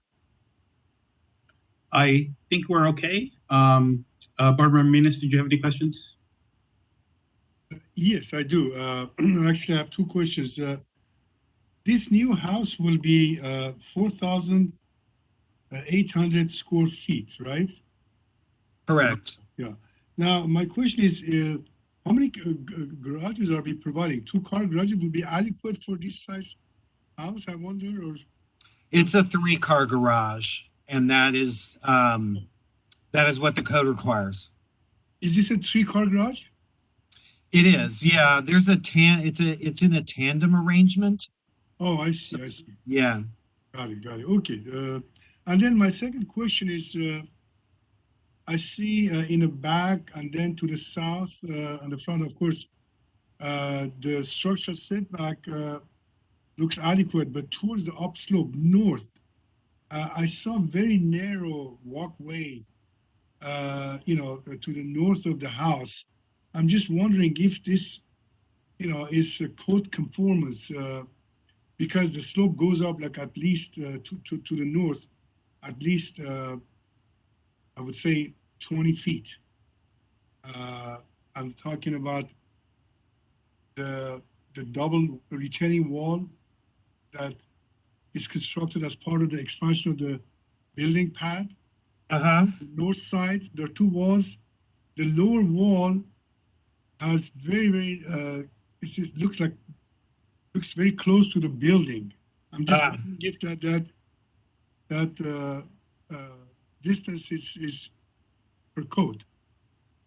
It looks like it's about 3.5 feet. I'm sorry? It looks like it's about 3.5 feet wide, right? Code requires at least 5 feet or half of the slope height, which in this case would be like close to 7 or 10. Because the height of the slope to the neighbor's building pad from this pad is almost 10 or 15 feet. If I can, I will try to answer that once the question is so. We've done the study, so I can explain. Okay. Thank you. That's all. My question for now. Okay, very good. So thank you. So so we'll go ahead and turn it over to Mr. Belikian to present the case. Thank you, Chairman Wilson. Thank you, board members and staff. My name is Alan Malikian. I'm the project architect. We've been in the works for over a year for this design review. What you see here is a alteration and adjustments of throughout the entire year of process. What you see is the result of that. We've tried to address a lot of the questions and concerns, both from our clients and staff, and we've tried to come up with a design that is cohesive and consistent throughout the entire building itself. I'll go ahead and answer Mr. Minas's question. The minimum distance walkway we have, but if you notice the slope that I've given for the grade elevation changes is greater than 2 to 1, which what it's allowed.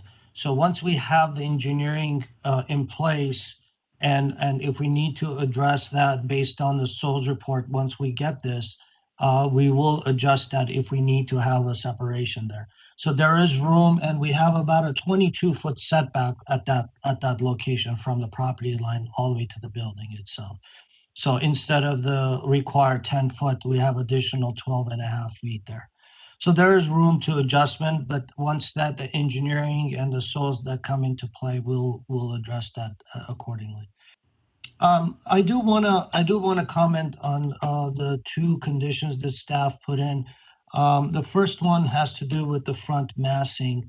What you have in front of you is a result of several renditions and adjustments that we had done, and what resulted on that was that the stepping of the second floor back, and what it ended up doing is pushing the stairs in and creating some sort of an entry section there. In order for us to move that front entry back further, it's going to start impacting, and we kind of limited and kind of a lobby, some sort of a entry form inside wise, as far as as not pushing the actual stairs in and impacting the entire building and so on and so forth. So there is room to push back a little bit more, but I don't know if a foot or two is going to make a difference that everybody's going to be looking for. I think what we have here works internally, functionally, as well as external massing. It is consistent throughout the project itself. As far as the arches, the windows, I truly believe that the arch is the theme of the house. Trying to pick and choose which room gets a flat roof and which doesn't it will start opening up a whole can of worms, and it's going to start redoing the entire design of the entire building. So with all due respect, I do disagree with staff's condition of the creating hierarchy in different rooms. There are rooms that we are forced to have flat, meaning looking at the rear, the folding doors, it's just not possible for us to have the flat. So we do have certain things, but it is hidden away. So it's not really taken away from the big concept of the deepened arches that we have along the front. And so it's consistent throughout on that. As far as centering the two windows in the bedroom over the living room, we just have to redesign the interior. If you look at the plan, we've set the doors, windows against the storage or the closet. So we just have to redo that to move those pair of windows to the center of that. I don't know if that's going to make a huge difference. If board feels that is a condition we'll just have to follow. The rest of the condition is fine. I have no issues or any concerns. Also, one other thing that I wanted to make sure and emphasize is that if you look at the packet, you will kind of see the context of if you had a chance to look at the property, go drive there and see it, see the context of what we're proposing, where we're proposing, and the scale that is being proposed within the area. Going back to a question regarding the 3-car, yes, the third car is allowed to have a tandem. I chose to not to put it against and have a large 3-car garage facade facing from the street. Therefore, it reduces the scale of the garage itself from the public view. That's why we've kind of pushed and took away from the square footage of the back and kind of elongated the garage. Other than that, if you have any questions, I'll be more than happy to answer. Okay, very good. Thank you. I have one question on the entryway. I think one of the things that makes it feel kind of monumental to me is this massive arched glass door that completely fills the volume of the arch. Did you consider, or would you consider, a smaller scale door in that space? I mean, we can definitely try. We can try to look into that. I don't know if you have your elevation in your packet, the west elevation. Yeah, absolutely. We can definitely look into that and reduce the size of the door. We wanted to kind of bring a hierarchy in these arches, and the entry would be the hierarchy out of all the rest of the windows and doors that we have. But yes, absolutely, we can definitely look into that. And my next one was, did you consider putting a hip roof form above that entryway rather than a flat roof in that section? If I can share my computer, I'm sitting in my office. If I can share, you guys can sit here and watch for hours of different forms that I've hip roof, gable roof. We had 2-story volume. We had 1-story house. I mean, we had everything that we've done. And this is after a year and a half of what you're seeing, in fact. Okay. And I think this was the consensus of everyone liking the project, and so we kind of brought it in front of you. Okay. Other questions from other board members? Okay, seeing none, looks like we can open it up for callers. Any callers on the case? We have no callers. No callers. Okay. All right then, unless there's any other questions to ask of staff or of the applicants. Going once, going twice. Okay, we will close the public hearing and commence with board deliberations. So, Board Member Chagayan, would you like to lead us off? Sure, thank you, Chair Welch. So I always, when I'm reviewing these projects, love to just, go straight to the rendering first to get a first impression, if you will. So to me, the first impression was that, you know, it's cohesive. The design, the language, there's a vocabulary, there's a concept going on here, right? So it's not necessarily everybody's cup of tea or style, but it's cohesive at least. So the design, the language, it's working, at least for me.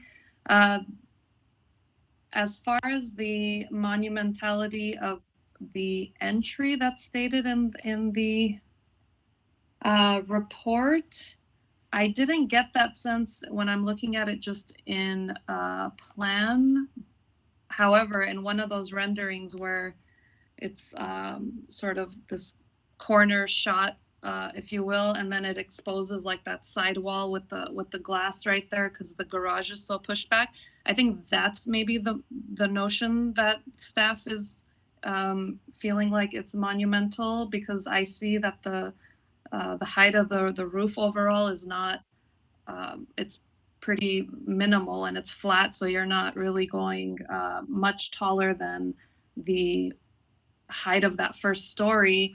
I don't know if the answer is maybe a taller landscape along that wall, maybe breaking up that window into two maybe skinnier windows instead of one big one that's drawing your attention there. But overall, you don't have a giant porch. I don't feel like it's monumental, but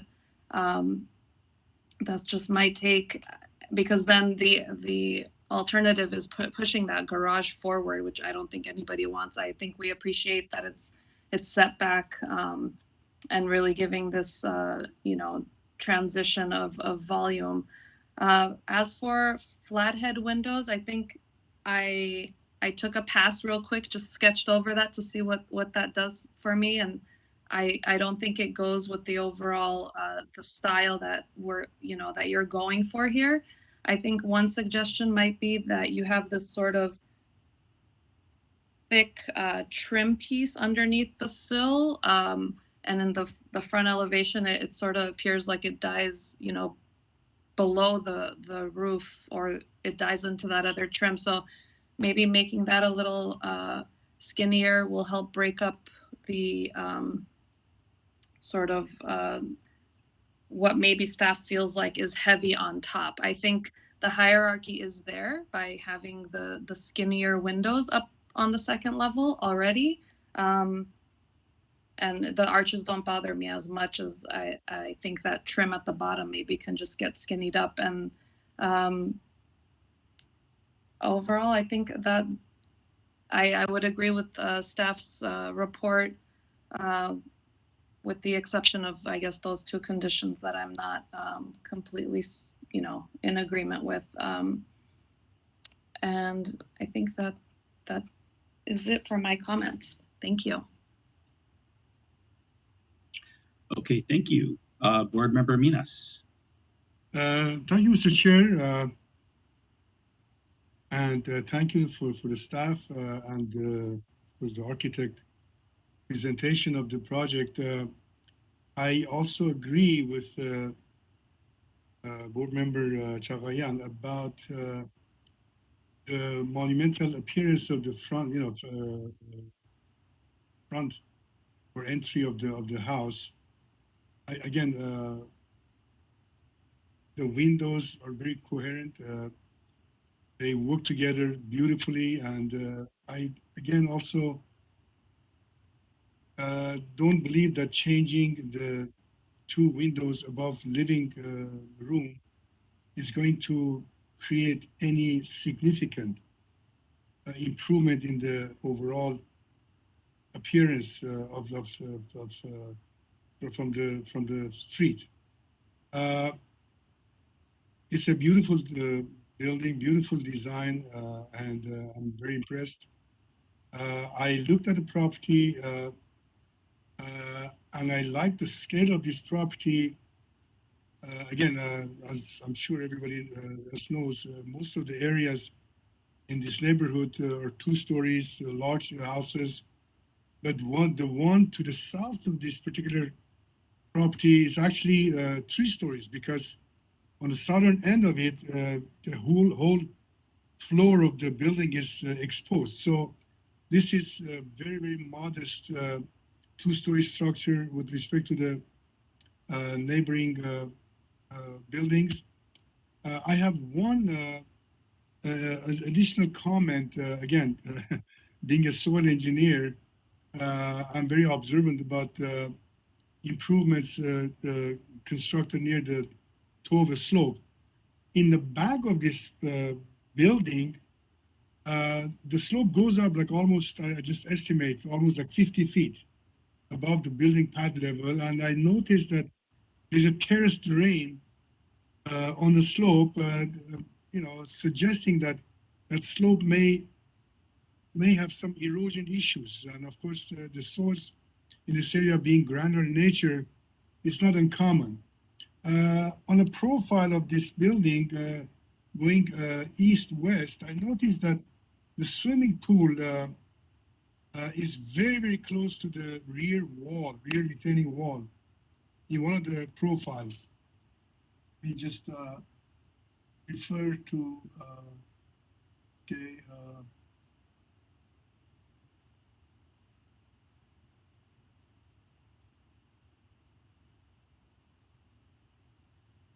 on section B1, A 4.1. I've noticed that the swimming pool is very, very close to the retaining wall that supports that huge slope. And I would like, again, the swimming pool to be kind of pushed a little bit towards the building to allow a little bit buffer zone for potential erosion, and also that wall to have some kind of freeboard to catch any debris coming down from the slope during heavy rain or maybe extensive irrigation process, and divert the surface water to the street, because I see it on the profile, it just doesn't show any kind of freeboard on that retaining wall. Those are my comments. Otherwise, except those two comments that I mentioned, I agree with the staff report regarding the landscaping and the trim and sill proposed around the building. And I support this project. It's a beautiful project. Thank you. Thank you, Board Member Minas. For myself, this is a very kind of unique neighborhood, I'll be honest, and I definitely think that this project has a design that will improve the neighborhood. It will be a positive impact. It is quite large. I mean, let's face it, we're maxing out the FAR here. We're making it quite big, and it feels big. So I do think that there could be some things to mitigate that. And now I admit the part of the FIR is this basement area, which adds to the square footage. It's a full height basement area. So that's really, because it's not visible, it shouldn't necessarily count, but it does. But it does feel a little bit monumental. So I concur with staff's view on the conditions. I think that removing at least some of the arched windows would help. I can understand keeping the arched windows perhaps in the center portion of that front facade, but even there, it's like the three of them. It feels a little much. I think that if you just had two of them, it would be a little bit, more respectful of some hierarchy. It would be a more balanced composition of the total facade. I think similarly of the bedroom French doors, that two would be sufficient there instead of three. Just because there's three in the living room, I think you want there to be three there. I think that's your public space, your prominent space. But I think to have three repeated above the entryway, above the garage there, I think it actually detracts. I think you're better off with two, if that's my opinion. But I think that it would be improved there. And having flat roofed, straight roofed windows and doors there would be better. But again, I will defer to my colleagues here. But I think staff, their notion behind the idea behind removing some of those arches was correct. I think, in my opinion, I like how the entryway works. I think it's not too monumental. The area where that concerns me about the monumentality is the ginormous glass entryway door. I think that if that were scaled back down a little bit to be more in scale with the residential home rather than a big commercial building, I think that would improve that, make it feel more in scale. For the condition about moving the two windows above the living room space there, I don't mind that they're not exactly in alignment. I think, frankly, having a little bit of asymmetry there helps. I think that condition doesn't necessarily need to be there, but I do concur with staff's other conditions about the window treatments, and I think that they should be kept in if it were up to me. So those are my comments. I would like to get some responses from my fellow board members. I was about to ask, are we allowed to talk about this? We certainly are. This is deliberations. We can talk. We can debate. So just going back real quickly to what you were saying about the second story windows, you're proposing instead to make the ones above the garage only 2 instead of 3 and lose all the arches on the upper story? I was saying that the arches in the center section, those to me made sense. I would prefer if there were only 2 windows there above the main entryway instead of 3. But in that location, I think that they made sense. But in the other sides, I didn't think. I thought that's just straight roofed, straight topped would be better. I don't care so much about the other elevations of the house. Very few of those are visible from the street. So, I'm more inclined to let the applicant do what they'd like there. Agreed. I mean, I could, support that. I also agree. I don't think I mentioned this in my comments that the windows to the left don't bother me that they're not centered. I think it would, when you're looking at the plan, cause more of a less functioning bedroom than it would to the street. So, okay. I would support that. I don't know how do we do this? Do we do conditions? First, the board member Minas, do you have anything to chime in with? Thank you, Mr. Chair. Not really. Again, the taste, I'm not an architect, but if your suggestions is going to enhance the mass appearance, or maybe make it more, humble, then I'll go for it. I'll go for it.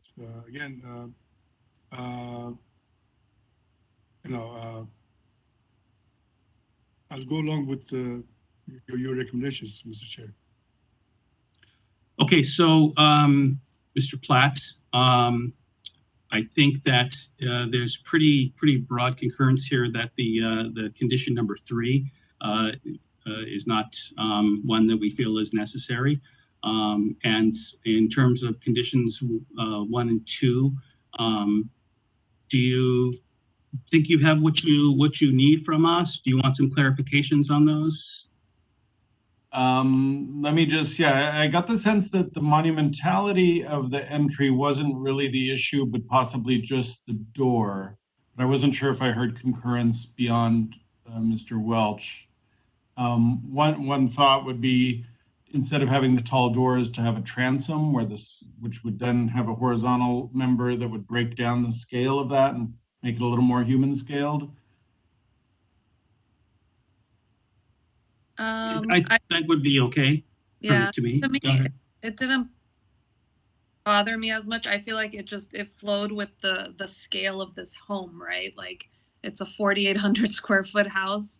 I think the fact that the entry is already set in is making it less monumental in my opinion. So I don't know if it necessarily has to be a condition. Could it be a recommendation to study the size of the door or explore the transom option?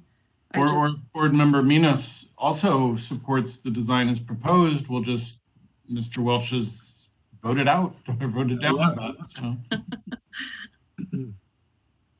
So it sounds like eliminating condition 1. I think so. Okay. And then what I heard I heard Board Member Chagayan might support Chair Welch's thoughts about the flat-headed windows, where we would keep the round-headed windows above the entry. There was a discussion whether that should be 3 or 2. Staff seemed okay with 3 there, but you tell us. And then the windows above the garage at the balcony level would be flat-headed. And then I assume that means the windows to the left on the left side of the house at the second floor also would be flat-headed. And we might ask Mr. Malikian for clarification if what appear to be transoms, if those are blind transoms or if they're actually glazed in all of these openings. The doors over the transom over the arches where the arches are. So I actually had a design that those transoms were not actually there. There were actually custom doors that were the height without the transom. The entire opening was a complete door. Because of the availability and just the concept of building these doors as a custom, what we ended up doing is to create standard door heights and then leaving the transom as a fixed glass transom over the door. So there's glass in the transom. They are glass, correct. Yeah. They are glass. The reason I was asking is they don't have the frame element seems thinner at the. So it is actually, I mean, we can make them the same thickness and make them all part of the same door. I mean, if we want to get rid of the transom, I'm okay with that too. No. Well, the reason I was asking is if we go with the flat heads, the question for the board members would be, are we okay with that height? But that would just turn into a rectangular transom instead of a half round transom, which staff thinks would be okay, appropriate to the style. I mean, if we're gonna change I wouldn't go with, I mean, I would just go with a flat. If we need to do a flat, I mean, we'll just go with flat rather than mix and match. I mean, I would just go the flat over the garage door and the bedroom. So all the bedrooms get flat on the front, but then you have on the sides, how do you address the sides? You have windows that are in the same room that you have a flat roof and an arch roof. Flat window and a half dome window. So do we change everything above and just leave that, or I mean, there's a kind of a it's going to trickle over every room as we start changing that. So we just have to keep in mind to have that in mind. So. Looking at it, staff would recommend that the flathead then continue around for the first 2 windows on each side, whether that's 1 room or 2 rooms, and then there are breaks in the walls, and then having the arched windows, which aren't going to be very visible, would seem appropriate. That's an idea. And then the other idea is if you're not going to have transoms over the flat-headed windows, we might want to raise the head height of those windows to be equivalent to the horizontal at the center windows so that we have a balance where the arches pop up a little higher, but we don't have too much headroom over the flat-headed windows.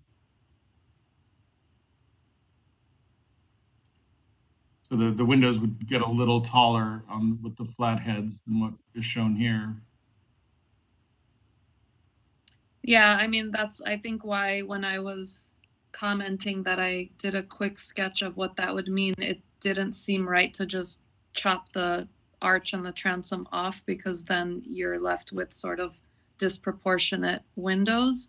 I think you do need to then rethink the size, you know, the height of the windows. And so if I show you the concepts that I had, and we did have a flat roof, flat windows, but then we had so much stucco left between the head and the roof.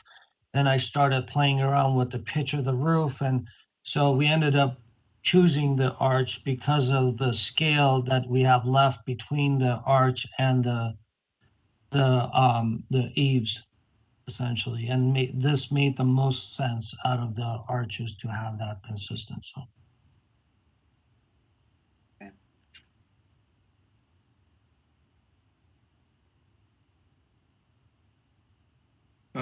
Just a thought, what if we maintain Chair Welch's recommendation of reducing the windows above the entry and garage to 2, but maintaining the arch appearance, because it's more consistent with the rest of the windows, you know, to the front and to the side, and so that you don't have to mix and match the windows. I can go along with that. To be kind of in line with the staff report, however, reduce the number of windows from 3 to 2. I would just point out that that would lead to 2, 2, 2 in each of the 3 parts of the second floor, which Yes. may not be the most desirable composition. Odd numbers often look nice, and pairs might look a little unbalanced. And to be honest, staff understood, as Mr. Malikian explained, that the theme of the house is arched windows.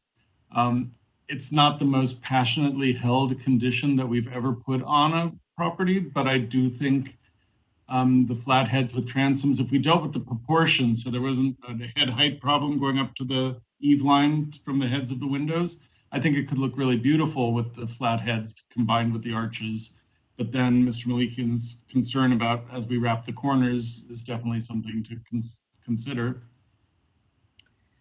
how about, I think, yeah, I agree with his concern about wrapping the corners, because it would change it within one room. But I think what might help, I agree also that it's 3 windows in the center feels better, feels right. And, you know, in quickly trying to make it 2, I think it draws more attention to that front entry, and gives it sort of like a smiley face to the house. But how about if those 3 center windows are not with a transom, but instead are actually arched windows? I think that helps elongate sort of that entry on that second story, and doesn't have this sort of choppy look up top.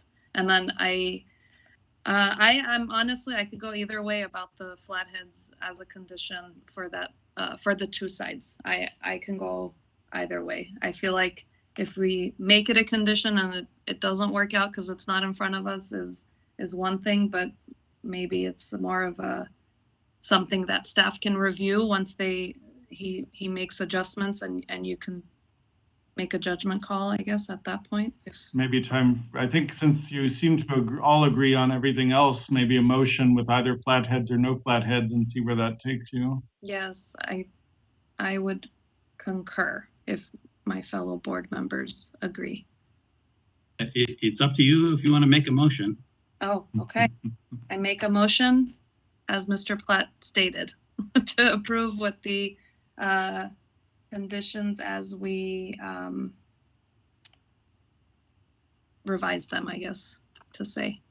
No need to center the left windows, and then to explore the rounded versus flathead for the second story and eliminate the first. I think we need you to, the motion should be either to keep the proposed round heads or to shift to the flatheads. And then we'll know what to do.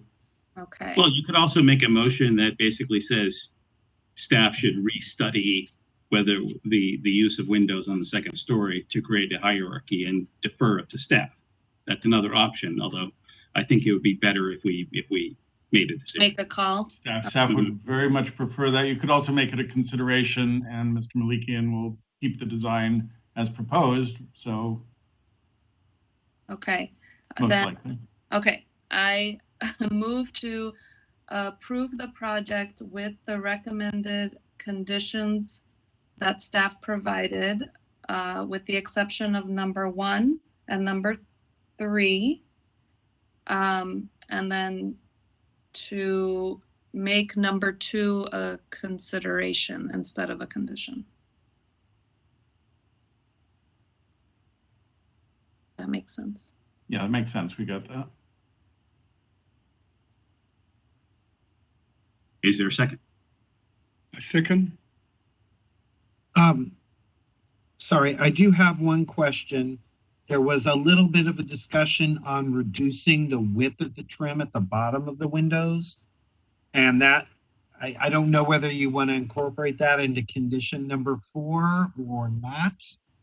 I'm okay with that being also a consideration, Okay. something to And explore. if I read the drawings correctly, those are like panels below the windows, which is something you see on styles like this.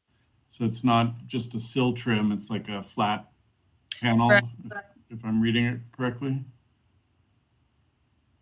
Mr. Minas, just for clarification, are you okay with that friendly amendment of a added consideration? Yes, yes, I am.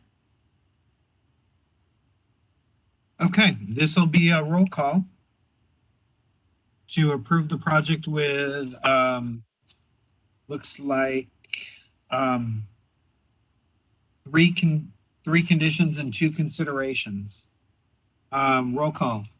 Ms. Chagayan. Well, Roger, we're keeping some of the staff conditions as well. Right.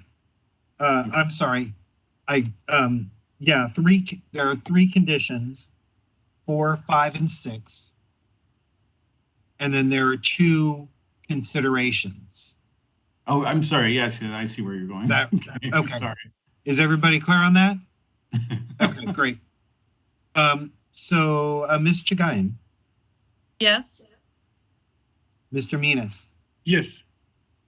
and Mr. Welsh. No. Motion carries 2-1. Thank you. Thank you. Okay, so we are ready now for our final case of the night. Thank you, Mr. Chair. Allow me a couple seconds here to get my PowerPoint presentation going.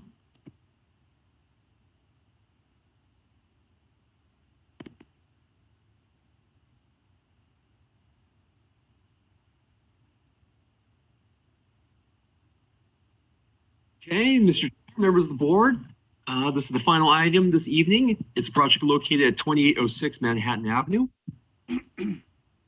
This project too is located in the Verdugo City neighborhood. It's an interior lot and it's approximately 8,270 square feet. It's zoned R1, Florida District 2. It's surrounded by other R1 properties with the exception of an R2250 property to the east, which is the American Legion Memorial Hall. And similar to most foothill properties on the south side of the street, it has a gentle downward slope that declines from the street into the river. And the slide here is an aerial of the property. The slide is photographs of the front and rear of the site. The existing property consists of a one-story, 1,400 square foot single-family dwelling constructed in 1945 with an existing detached garage. As you can see from the photos, the landscaping has dry ground cover, dirt, and a mature non-protected tree, which appears to be a pepper tree. Just to give some neighborhood context, The abutting parcels are developed with a one-story single-family residence to the west, north, and then the American Legion Verdugo Hills Memorial Hall to the east. And beyond the adjacent properties, the neighborhood context comprises of primarily other single-story single-family residences and a few two-story single-family residences.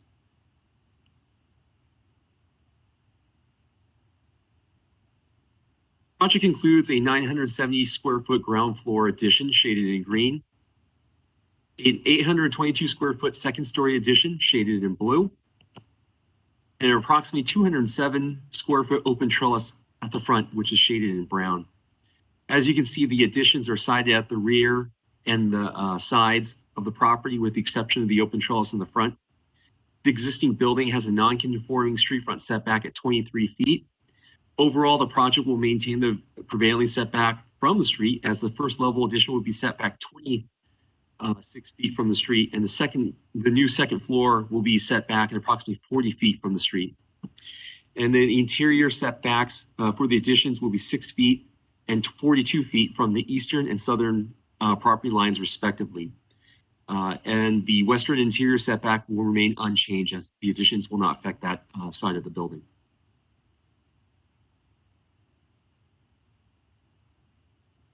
Overall, the project is centrally sited on the lot and follows the shape of the property. In terms of site planning, conditions have been recommended that the gates be set back from the front of the corners of the house, which is shaded in purple. These gates are for the side gate on the east side and the driveway gate, and it should be consistent with the traditional style of the building. The applicant proposes to maintain the existing vegetation without any new landscaping. Staff recommends the property be re-landscaped with a variety of California-friendly shrubs and ground cover to complement the building design and enhance the property's appearance. And as a consideration, the tree located at the front, which once again appears to be a pepper tree, should be maintained for the existing canopy and mature appearance. In terms of mass and scale, while the building will be larger than other properties of the neighborhood, the overall massing is reduced because the second level is set back from the existing first level and will not be overbearing to the adjacent properties. The forms of the addition relate well with the overall building concept and the surrounding context of the neighborhood. This slide is of the east and west elevations, demonstrating the second story addition sufficiently set back from the lower level, which is reducing the building's sense of mass. The project will be finished with a combination of a horizontal cementitious fiber board at the second levels, stucco at the first, and asphalt roof shingles. A variety of nylon vinyl windows with wooden sills will complement the window placement and treatment of the existing portions of the building. Overall, staff supports the design, however, recommends several conditions in terms of design and detailing, which is to increase the spacing of the two columns of the porch to avoid visual interference of the front entry lights. For illustrative purposes, the columns are shaded in yellow for the porch columns locations.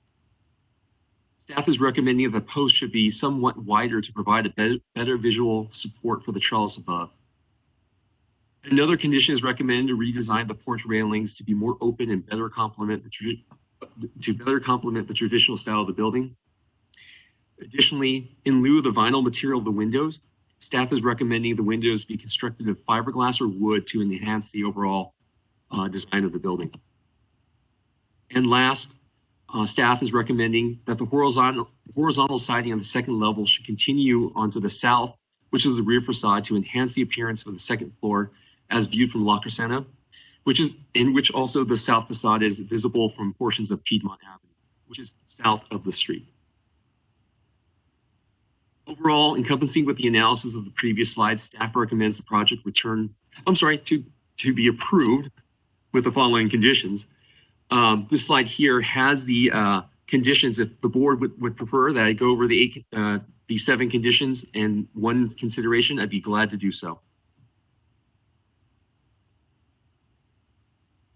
Thank you, Mr. Joe. Are there any questions for staff?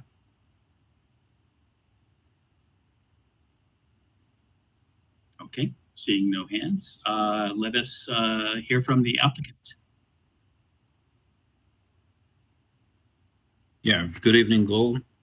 So I just tried to keep the existing style, keeping some siding and stucco on the front, and second story addition is almost the same as the house just in front of us. So yeah, and we're trying to reduce all those mass and scale with stepping back the second floor from the first floor line and reducing that also from the side. Yeah, that's pretty all for the.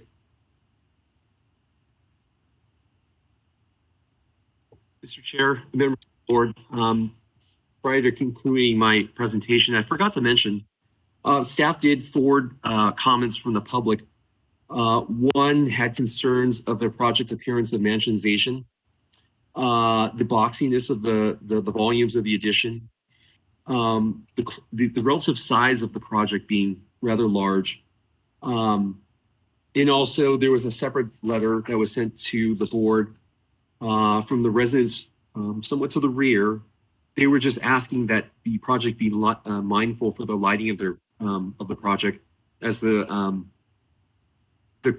backyard and the pool lights may shoot straight into their living room or office. But these letters were sent to you, and I'm just summarizing what it was, just to allow any viewers watching this project or the applicants and the property owner of what staff had received. So I apologize, I forgot to mention that prior to concluding my presentation. Thank you. It mentioned pool lights. Is there a pool?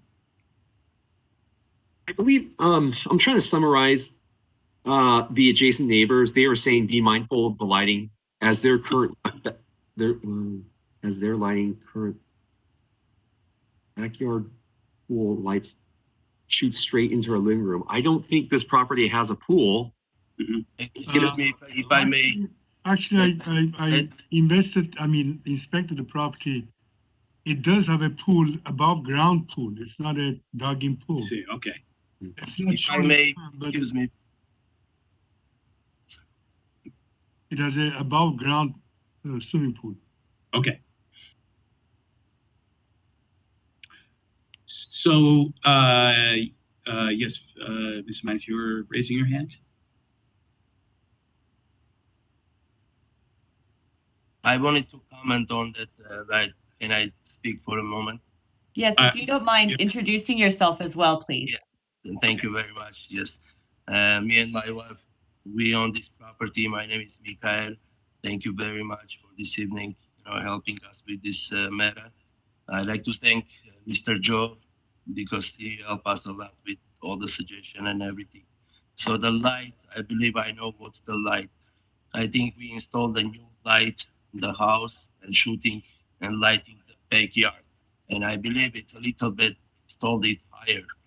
So maybe that's the light it's going and, bothering somebody. So which I don't mind to lower it down or just tilt it down. Actually, as soon as you mentioned that letter, I realized that's the lights. We can either bring it down or tilt it down, so make sure it doesn't bother to anybody.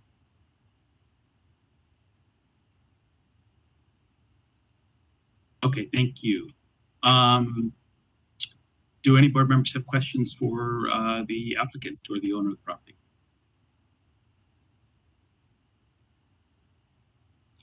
I have one question. Okay, go ahead, Ms. Yuan. I'll let you go. It's actually for Mr. Joe. Is this maximizing the FAR with the addition? Is 40% the max? I believe so, but let me just double check the numbers. Thank you. I believe that it is, and I was going to ask the question of the applicant. Why are you maximizing the square footage? What is the need for it? This is a neighborhood of all, or certainly at least mostly single family homes of much smaller scale than this property being proposed. So can you comment on that? Yeah, actually, it's per owner's request because currently he's living there with his 3 kids and also parents. And it's a big family. So yeah, max allowable is kind of a 3,308, and we're using 3,192. So we're a little bit less than max allowable, and mostly per owner's request.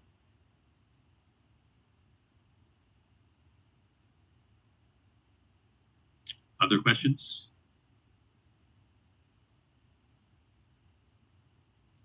Okay, are there callers on the case? Okay.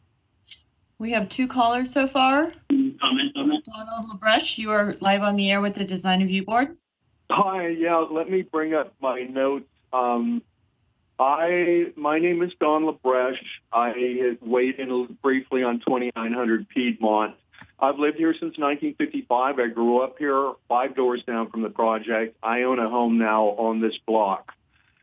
I object to this project on the grounds that it is very out of character and inconsistent with this neighborhood. And I'm the one that perhaps mentioned mansionization. Maybe that's wrong, but this is single-story homes. There is a 1931 historical register house 3 houses away across the street, the Bonetto home. There is another house that's even older, 3 doors down on the same side of this from this project. My house is 1,003 square feet. My childhood home was 1,050. Most of these houses are like that. This project is 3 times bigger than the houses in this vicinity. This is not like Piedmont is. Piedmont already has a lot of new construction 2-story homes. We had 1 2-story house here, an older one at Ramsdale and Manhattan on the corner. Nothing the size of this project. We also have a new construction at 2801, which is the nice Victorian, good-looking Victorian I mentioned earlier. And that's also on the corner, well-designed and about 2,000 square feet. It is also unobtrusive. It's shaded by pine trees. They left existing oaks. Okay, this 2806 project is not a corner lot, but from what I can see, this house will be visible from several angles, coming down La Crescenta, et cetera. In my opinion, it'll stick out like a sore thumb because of that second story. We do not have multi-unit structures on the end of our block at La Crescenta, as does Piedmont and Hermosa. We're basically, a single-family, single-story house neighborhood. So, if this is the beginning, it is what it is. The Craftsman looks really nice. The setback on the second story is much better looking than Piedmont. That Piedmont, frankly, is a bad design. But it does look to me a little plopped down and square. I use the term Fort Apache when they really do this poorly and, just slap it up on an existing house. There's one at the corner of Hermosa and Rosemont like that. This is not that bad. But really, I think that this is extremely out of character for the neighborhood. I would like to see 1-story options pursued if that massive square footage is absolutely necessary. For a variance in the rear, if you give them that, a few feet in the front, attached to the existing garage, so that it kind of fine-tunes to blend in more with the neighborhood. But I think that it's huge.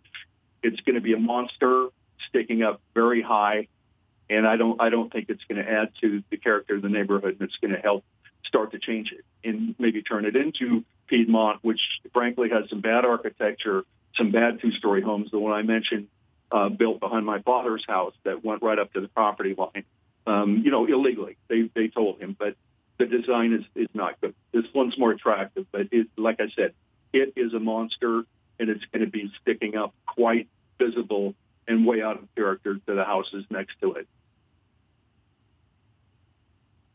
Given that, if you attached to the That's time. Garage, so that it Thank you. Thank you.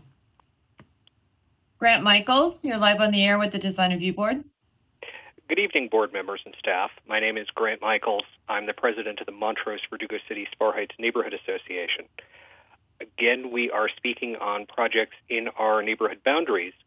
We do encourage designs that enhance the neighborhood. Specifically, we don't oppose two-story homes, but we encourage their design to include elements that mitigate the impact of a second story, including setbacks, articulation, and other design details.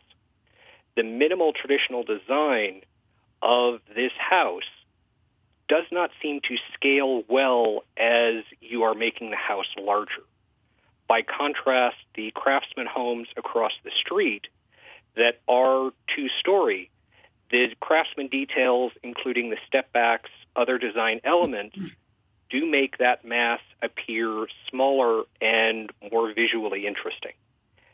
The mass and scale of this project is not very well mitigated and is highly visible. As the staff report mentions, they are treating this as a mid-block home, and they note that the mass of the second story has been pushed away from the other homes. But it is pushed to the side of the lot with a minimum side setback, making it extremely visible from La Crescenta looking over the empty parking lot of the American Legion post. From that perspective, looking at the eastern facade and the slope of the lot, this does appear to have more of a three-story appearance than a two as far as the height with the shallow roof lines. The historic context of the adjacent properties, we would encourage the staff, the board, and the architect to consider and be sensitive to. That includes the American Legion post, the La Crescenta Women's Club, the Bonetto House, and the first library of La Crescenta, which is now a residential home. Compared to the Craftsman homes on the lot, the mass does appear to move forward. I will remind the Design Review Board that on the largest Craftsman home across the street, that was originally designed as a 4-bedroom house. The Design Review Board encouraged and required one of those bedrooms to be removed so that the second story stepped back even further, making it a 3-bedroom home, which allows for more of that space and that sense that it is hidden behind the pine tree.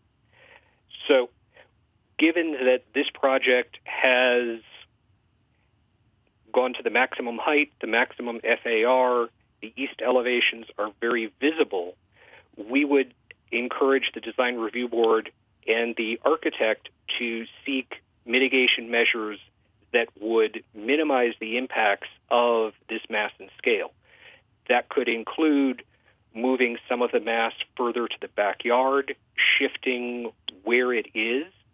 But as designed, this is not a project that we support because it does appear tall, massive, and not well mitigated. Thank you. Thank you. We have no more callers this evening. Okay, thank you. I'll give the applicant 2 minutes to respond to callers.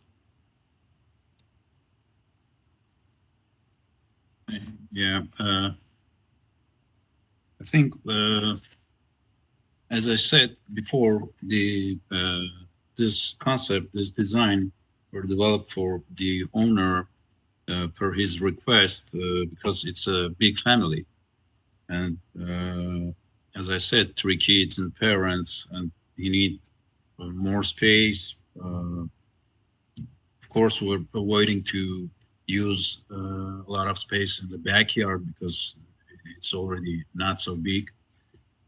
With this big family, it's also an option to use a backyard existing as it is.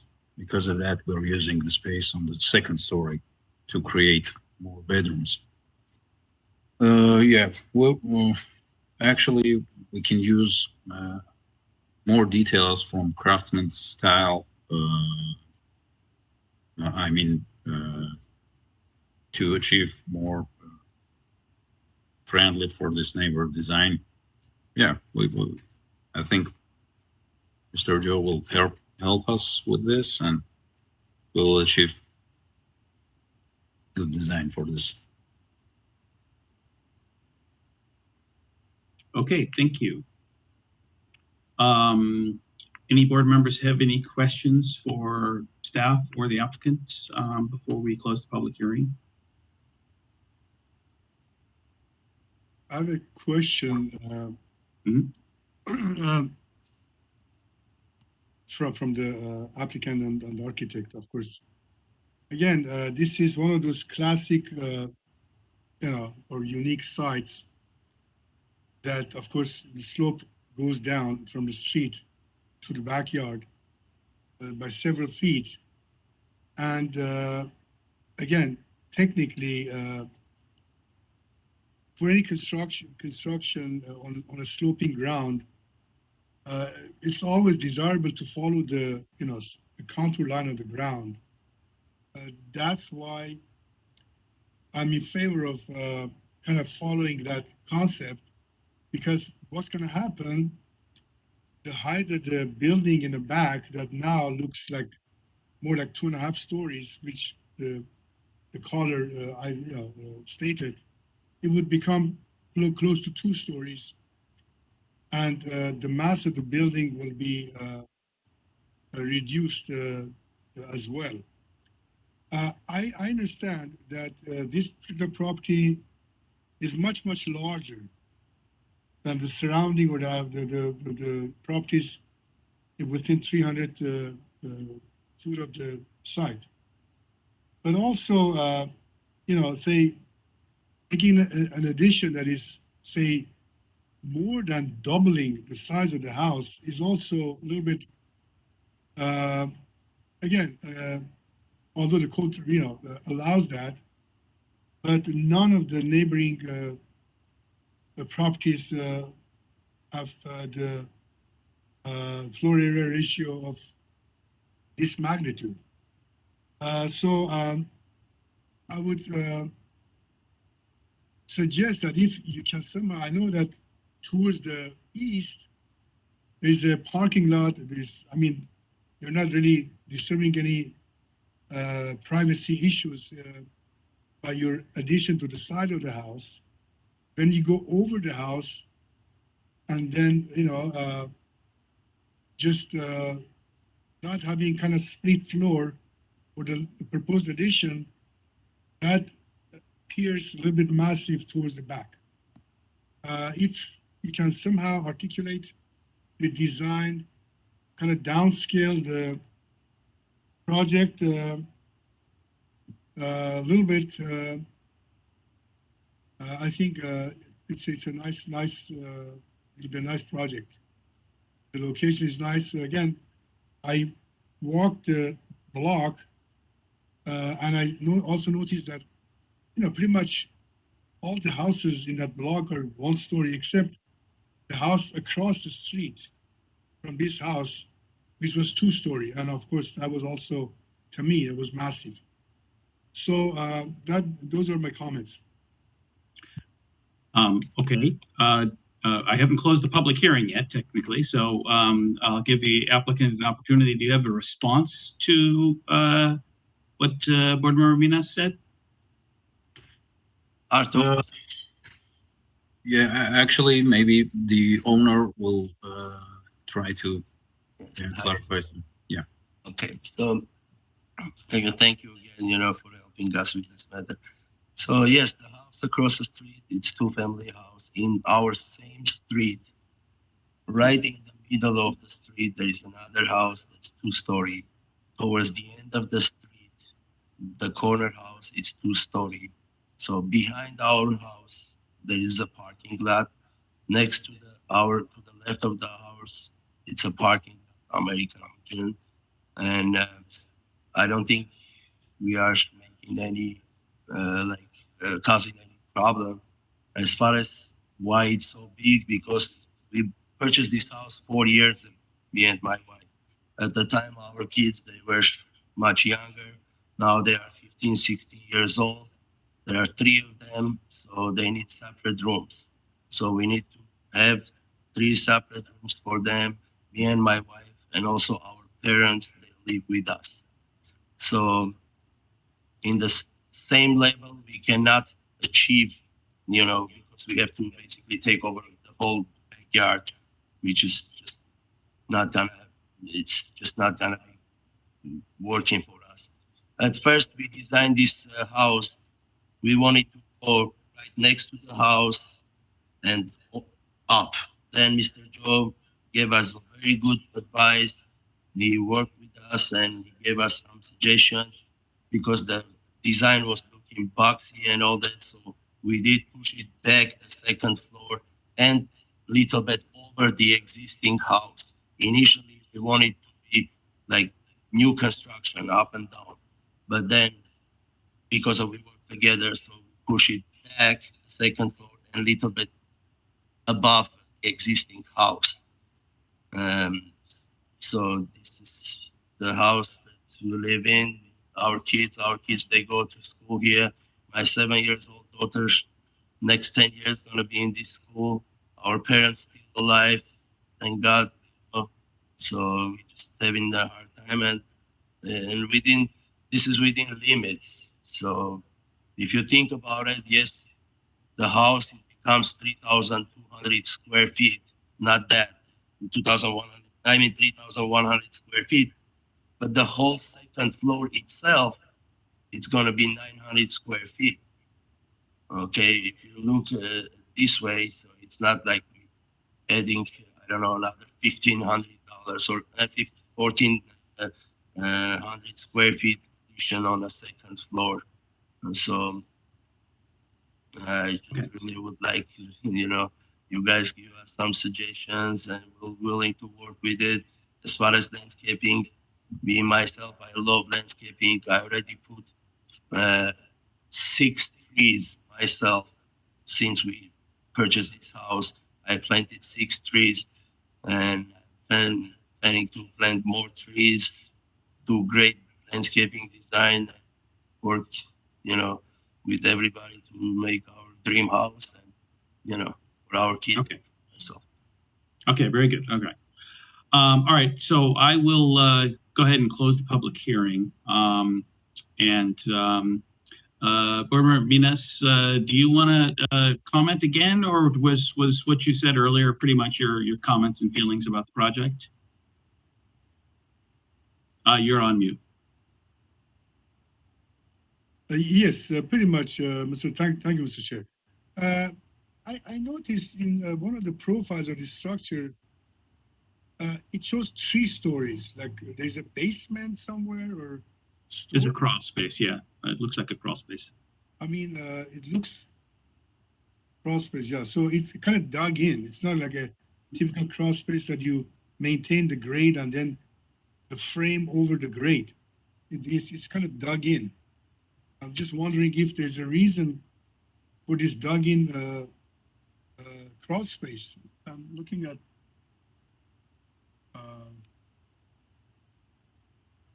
Section S2.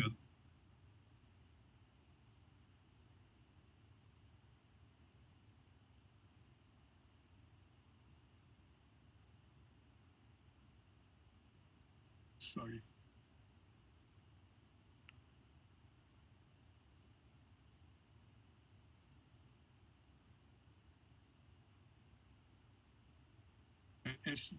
S3.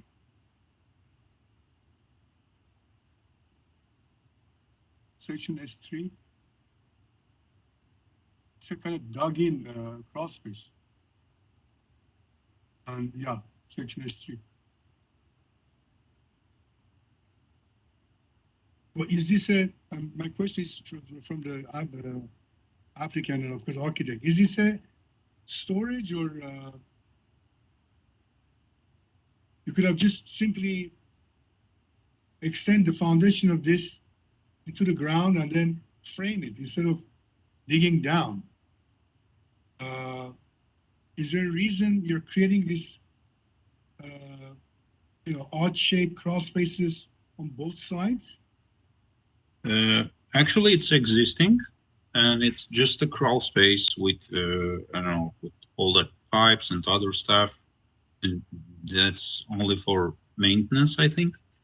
And it's the portion to the right is existing, and then to the left, that is part of the addition. You have similar profile.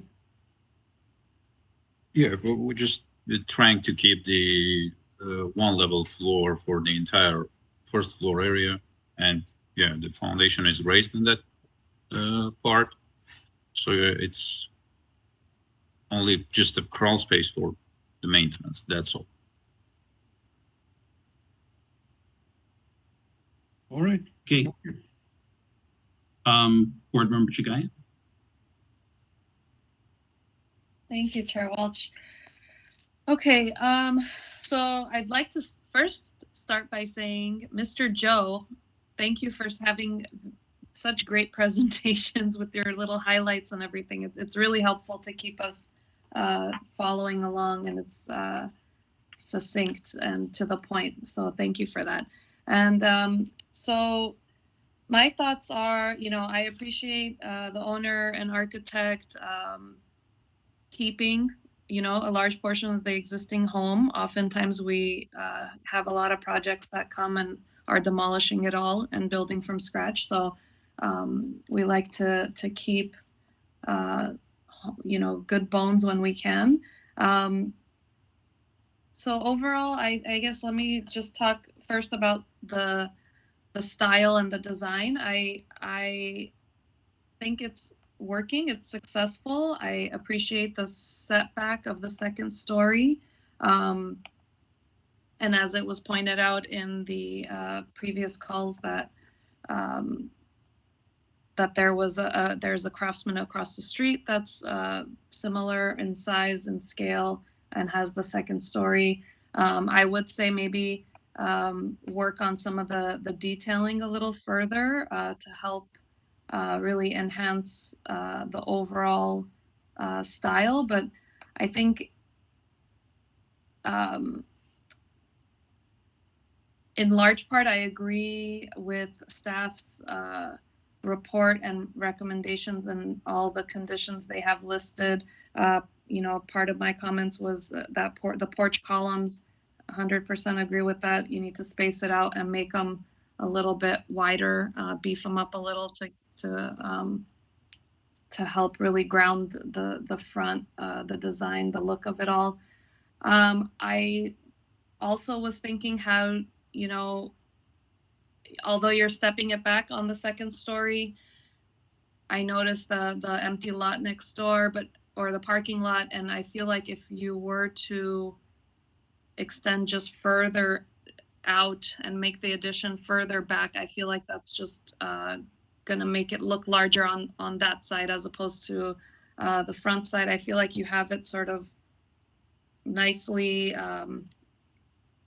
oriented all together and it's not just hodgepodge, but I do think the size, having it maxed out was a little much, and I don't know, in looking at the plan, if there was really anywhere that maybe that there's an office space, maybe that's a little extra. I understand the large family and you have enough bedrooms that really that's what you're trying to achieve and build your dream home and house your all the family members and have all the space you need. But I think maybe there's a way to do it. And I don't know if we would set any kind of number to it, but maybe try and be a little bit more modest in the size overall. But I think overall, I'm in support of the project with the stated conditions, and I appreciate you keeping parts of the existing and trying to build upon it and enhance the style of the home. Thank you. Thank you. For my comments, I will first, compliment the architect. I think that given the program that you were charged with, I think you have done a reasonably good job.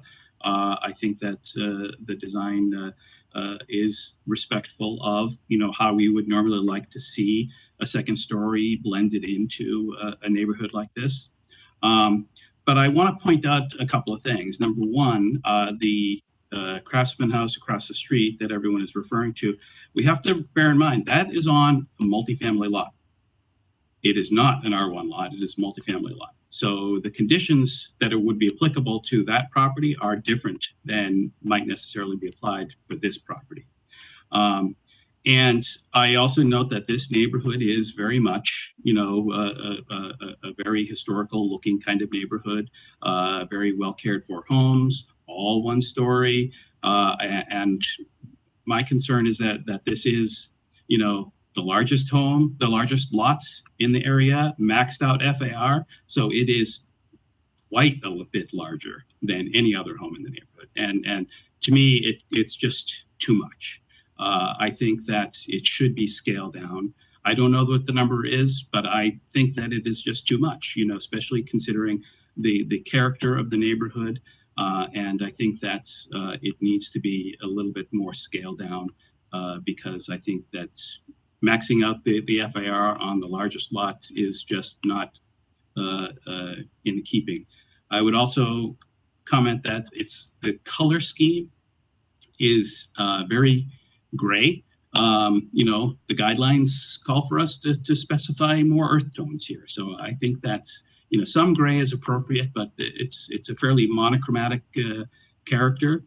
So bringing some additional colors in, I think, would be appropriate. You know, basically that's my perspective here. I think the house should be scaled down by at least, you know, 20%, considering the applicability of the guidelines and the scale and character of the rest of the neighborhood.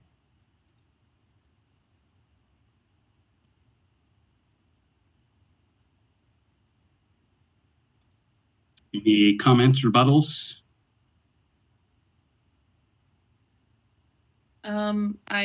Good catch on the color scheme. I'm so used to that sort of being like a automatic condition that I didn't catch that it wasn't. I would agree with that comment. And then as far as the scale, I would agree. I don't know that 20%. So we're saying like reducing over 600 square feet essentially is what you're proposing. I mean, yeah, I believe it is just overscaled. So what that number is, you know, I could be, you know, convinced otherwise, but that was what I had written down in my notes. Mm-hmm. Okay. So I guess we're at a point where we're making a motion, right? Or talking it through? Or talking about, yes. This in a situation like this, we could, you know, recommend a return for redesign with asking them to rescale the project, or we could approve it and ask the staff to, you know, coordinate with the applicant to try to scale down to a certain extent. I know from prior experience, council doesn't like us to, you know, delegate that much. If we're talking about a significant rescaling of a project, we should probably ask the applicant to submit it for a redesign. Understood. Okay. Board member Minas, do you have any thoughts? Thank you, Mr. Charan. I also agree that, you know, the size of the house should be downscaled. I don't know what that percentage is, but again, that'll depend on the ultimate appearance of the structure, massing and all that. I would definitely agree with Chair Welch that project needs to be redesigned to scale down the mass, square footage. Any which way you guys or the Chair Welch likes to approach this, I'm good with the project. I think it's again, considering the size of the lot, the house could be a little bit larger than the surrounding, you know, square footages, but not to this magnitude. But if that can be worked out between the applicant and the staff, without, coming back to us again, I would welcome that. Approved with some kind of mass reduction. Mr. Platt, what would you say about that? Well, to be able to successfully work with the applicant, I would love to have a little more direction, partly because the second floor doesn't have a lot of fat on it, but the first floor does. And we thought that the second floor was particularly successful in its merger with the volume of the existing house. One thought I've had, and this is funny, this is our third house on a downsloping lot with similar issues. This house seems like it would be an ideal candidate to have a split level where the addition on the left side of the house, which is all of the significant living space, could come down and drop down the second floor correspondingly. And hopefully the applicant could find a way to make that comfortable for everyone who's living there. It could make it a very nice space as well. And then one thing that we haven't thought about, there's no real landscape proposed, but a nice mature tree or two in the backyard would do wonders for screening this when viewed from the south. And I think a combination of those two things, if that's something the board's interested in or riffing off of that, could give us direction to kind of help the owner and the architect find a good solution. That wouldn't necessarily reduce square footage, although obviously it sounds like you want to go in that direction. But I was just concerned reducing square footage isn't going to change the second floor massing all that much. So, yeah, I concur. I think from when viewed from La Crescenta and from the street below it, it does appear quite. The story poles were quite high and dominant, and without a lot of other screening buildings or landscape, it did appear quite massive from that perspective. So I think that would be an appropriate compromise to try to lower the entire additional portion of the house to bring it down, as well as to add some landscaping screening material. I mean, I understand what you're saying in terms of the square footage. Perhaps I'm just reacting to the maximization of the program here, and that if it can be done in such a way that it appears less massive from multiple different perspectives, that I could be persuaded that we don't necessarily have to squeeze the square footage, but obviously that is an element of it, of the perception of its being overscaled to the neighborhood. We've often crafted conditions to, significantly reduce the square footage of the house and or redesign to significantly reduce the sense of height and mass as viewed from the south or something like that. I think the trick will be if we drop the left side, making the second floor work. I picture the second floor may have to expand a little bit toward the right to get enough space in the hallway and at the stairs to kind of have that shift. But I can see it working with maybe a landing on the stair and then stairs continuing. So there are lots of ways the architect can figure this out. Mm-hmm. He's nodding, so that's promising. So would you care to phrase an additional an additional condition that you've had experience doing that we could possibly add to this, that Board Member Chagayan or Board Member Mines could move? We could say something like reduce the apparent mass of the project by significantly reducing square footage up to 20% and or lowering the height of the addition to reduce the sense of mass at the left side of the house. And I'd have to think that a little through a little better. And then we could have a second condition if you thought landscaping could help to kind of just bring some mature, taller tree specimens into the backyard. Or it could also be more columnar kind of plantings lining the back fence line or something. I agree with that.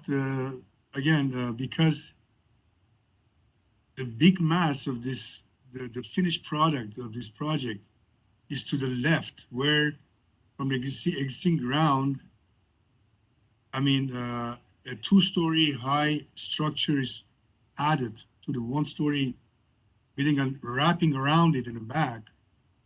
If somehow we can kind of follow the contour line and kind of, again, that's going to create split level at the ground floor, the lower floor.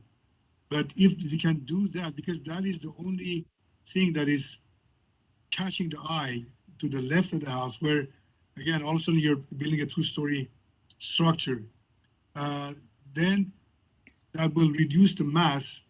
As far as the square footage is concerned, I wouldn't know how to do that. The architect probably will have a better idea. I think Mr. Platt's suggestion of having an and/or kind of condition will give them some latitude there. And I think, Mr. Minas, you're right. I think bringing the left side of the house down closer to the grade will be a benefit to the project. It'll make it much more able to create indoor-outdoor flow from that family room space and kitchen space. So I think that can be successfully accomplished. So Mr. Platt's proposed conditions made sense to me. So if my fellow board members concur, I would welcome a motion.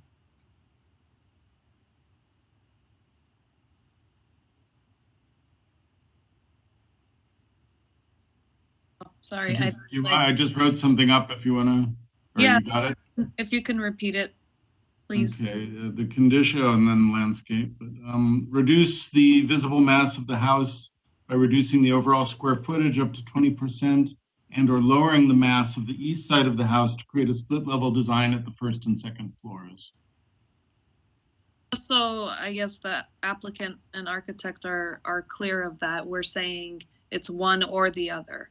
Or it could be a combination. Some combination. Combination of both. So it's not necessarily saying you have to do all of that. But I think we're all in agreement that it needs a little bit of reduction, whether it's the mass or the size. So yes, I would move to approve the project with the stated conditions in the report and as Mr. Platt stated. Excuse me, could I ask you something? I want to make sure I understand. Sorry to, interrupt. Sorry, sir. We're in deliberations now, making a decision. So you'll have plenty of opportunity to work with staff once we've rendered the decision here. So. All right. I second it. Okay, a motion by Board Member Chagayan and a second by Board Member Minas. This will be roll call. Board Member Minas? Yes. Board Member Chagayan? Yes. And Mr. Chair Welch? Yes. Motion stands 3-0. Okay, very good. I will entertain a motion to adjourn. Motion to adjourn. All right, thank you. We are adjourned for the evening. Thank you, everybody, for your patience. Thank you. Have a good night.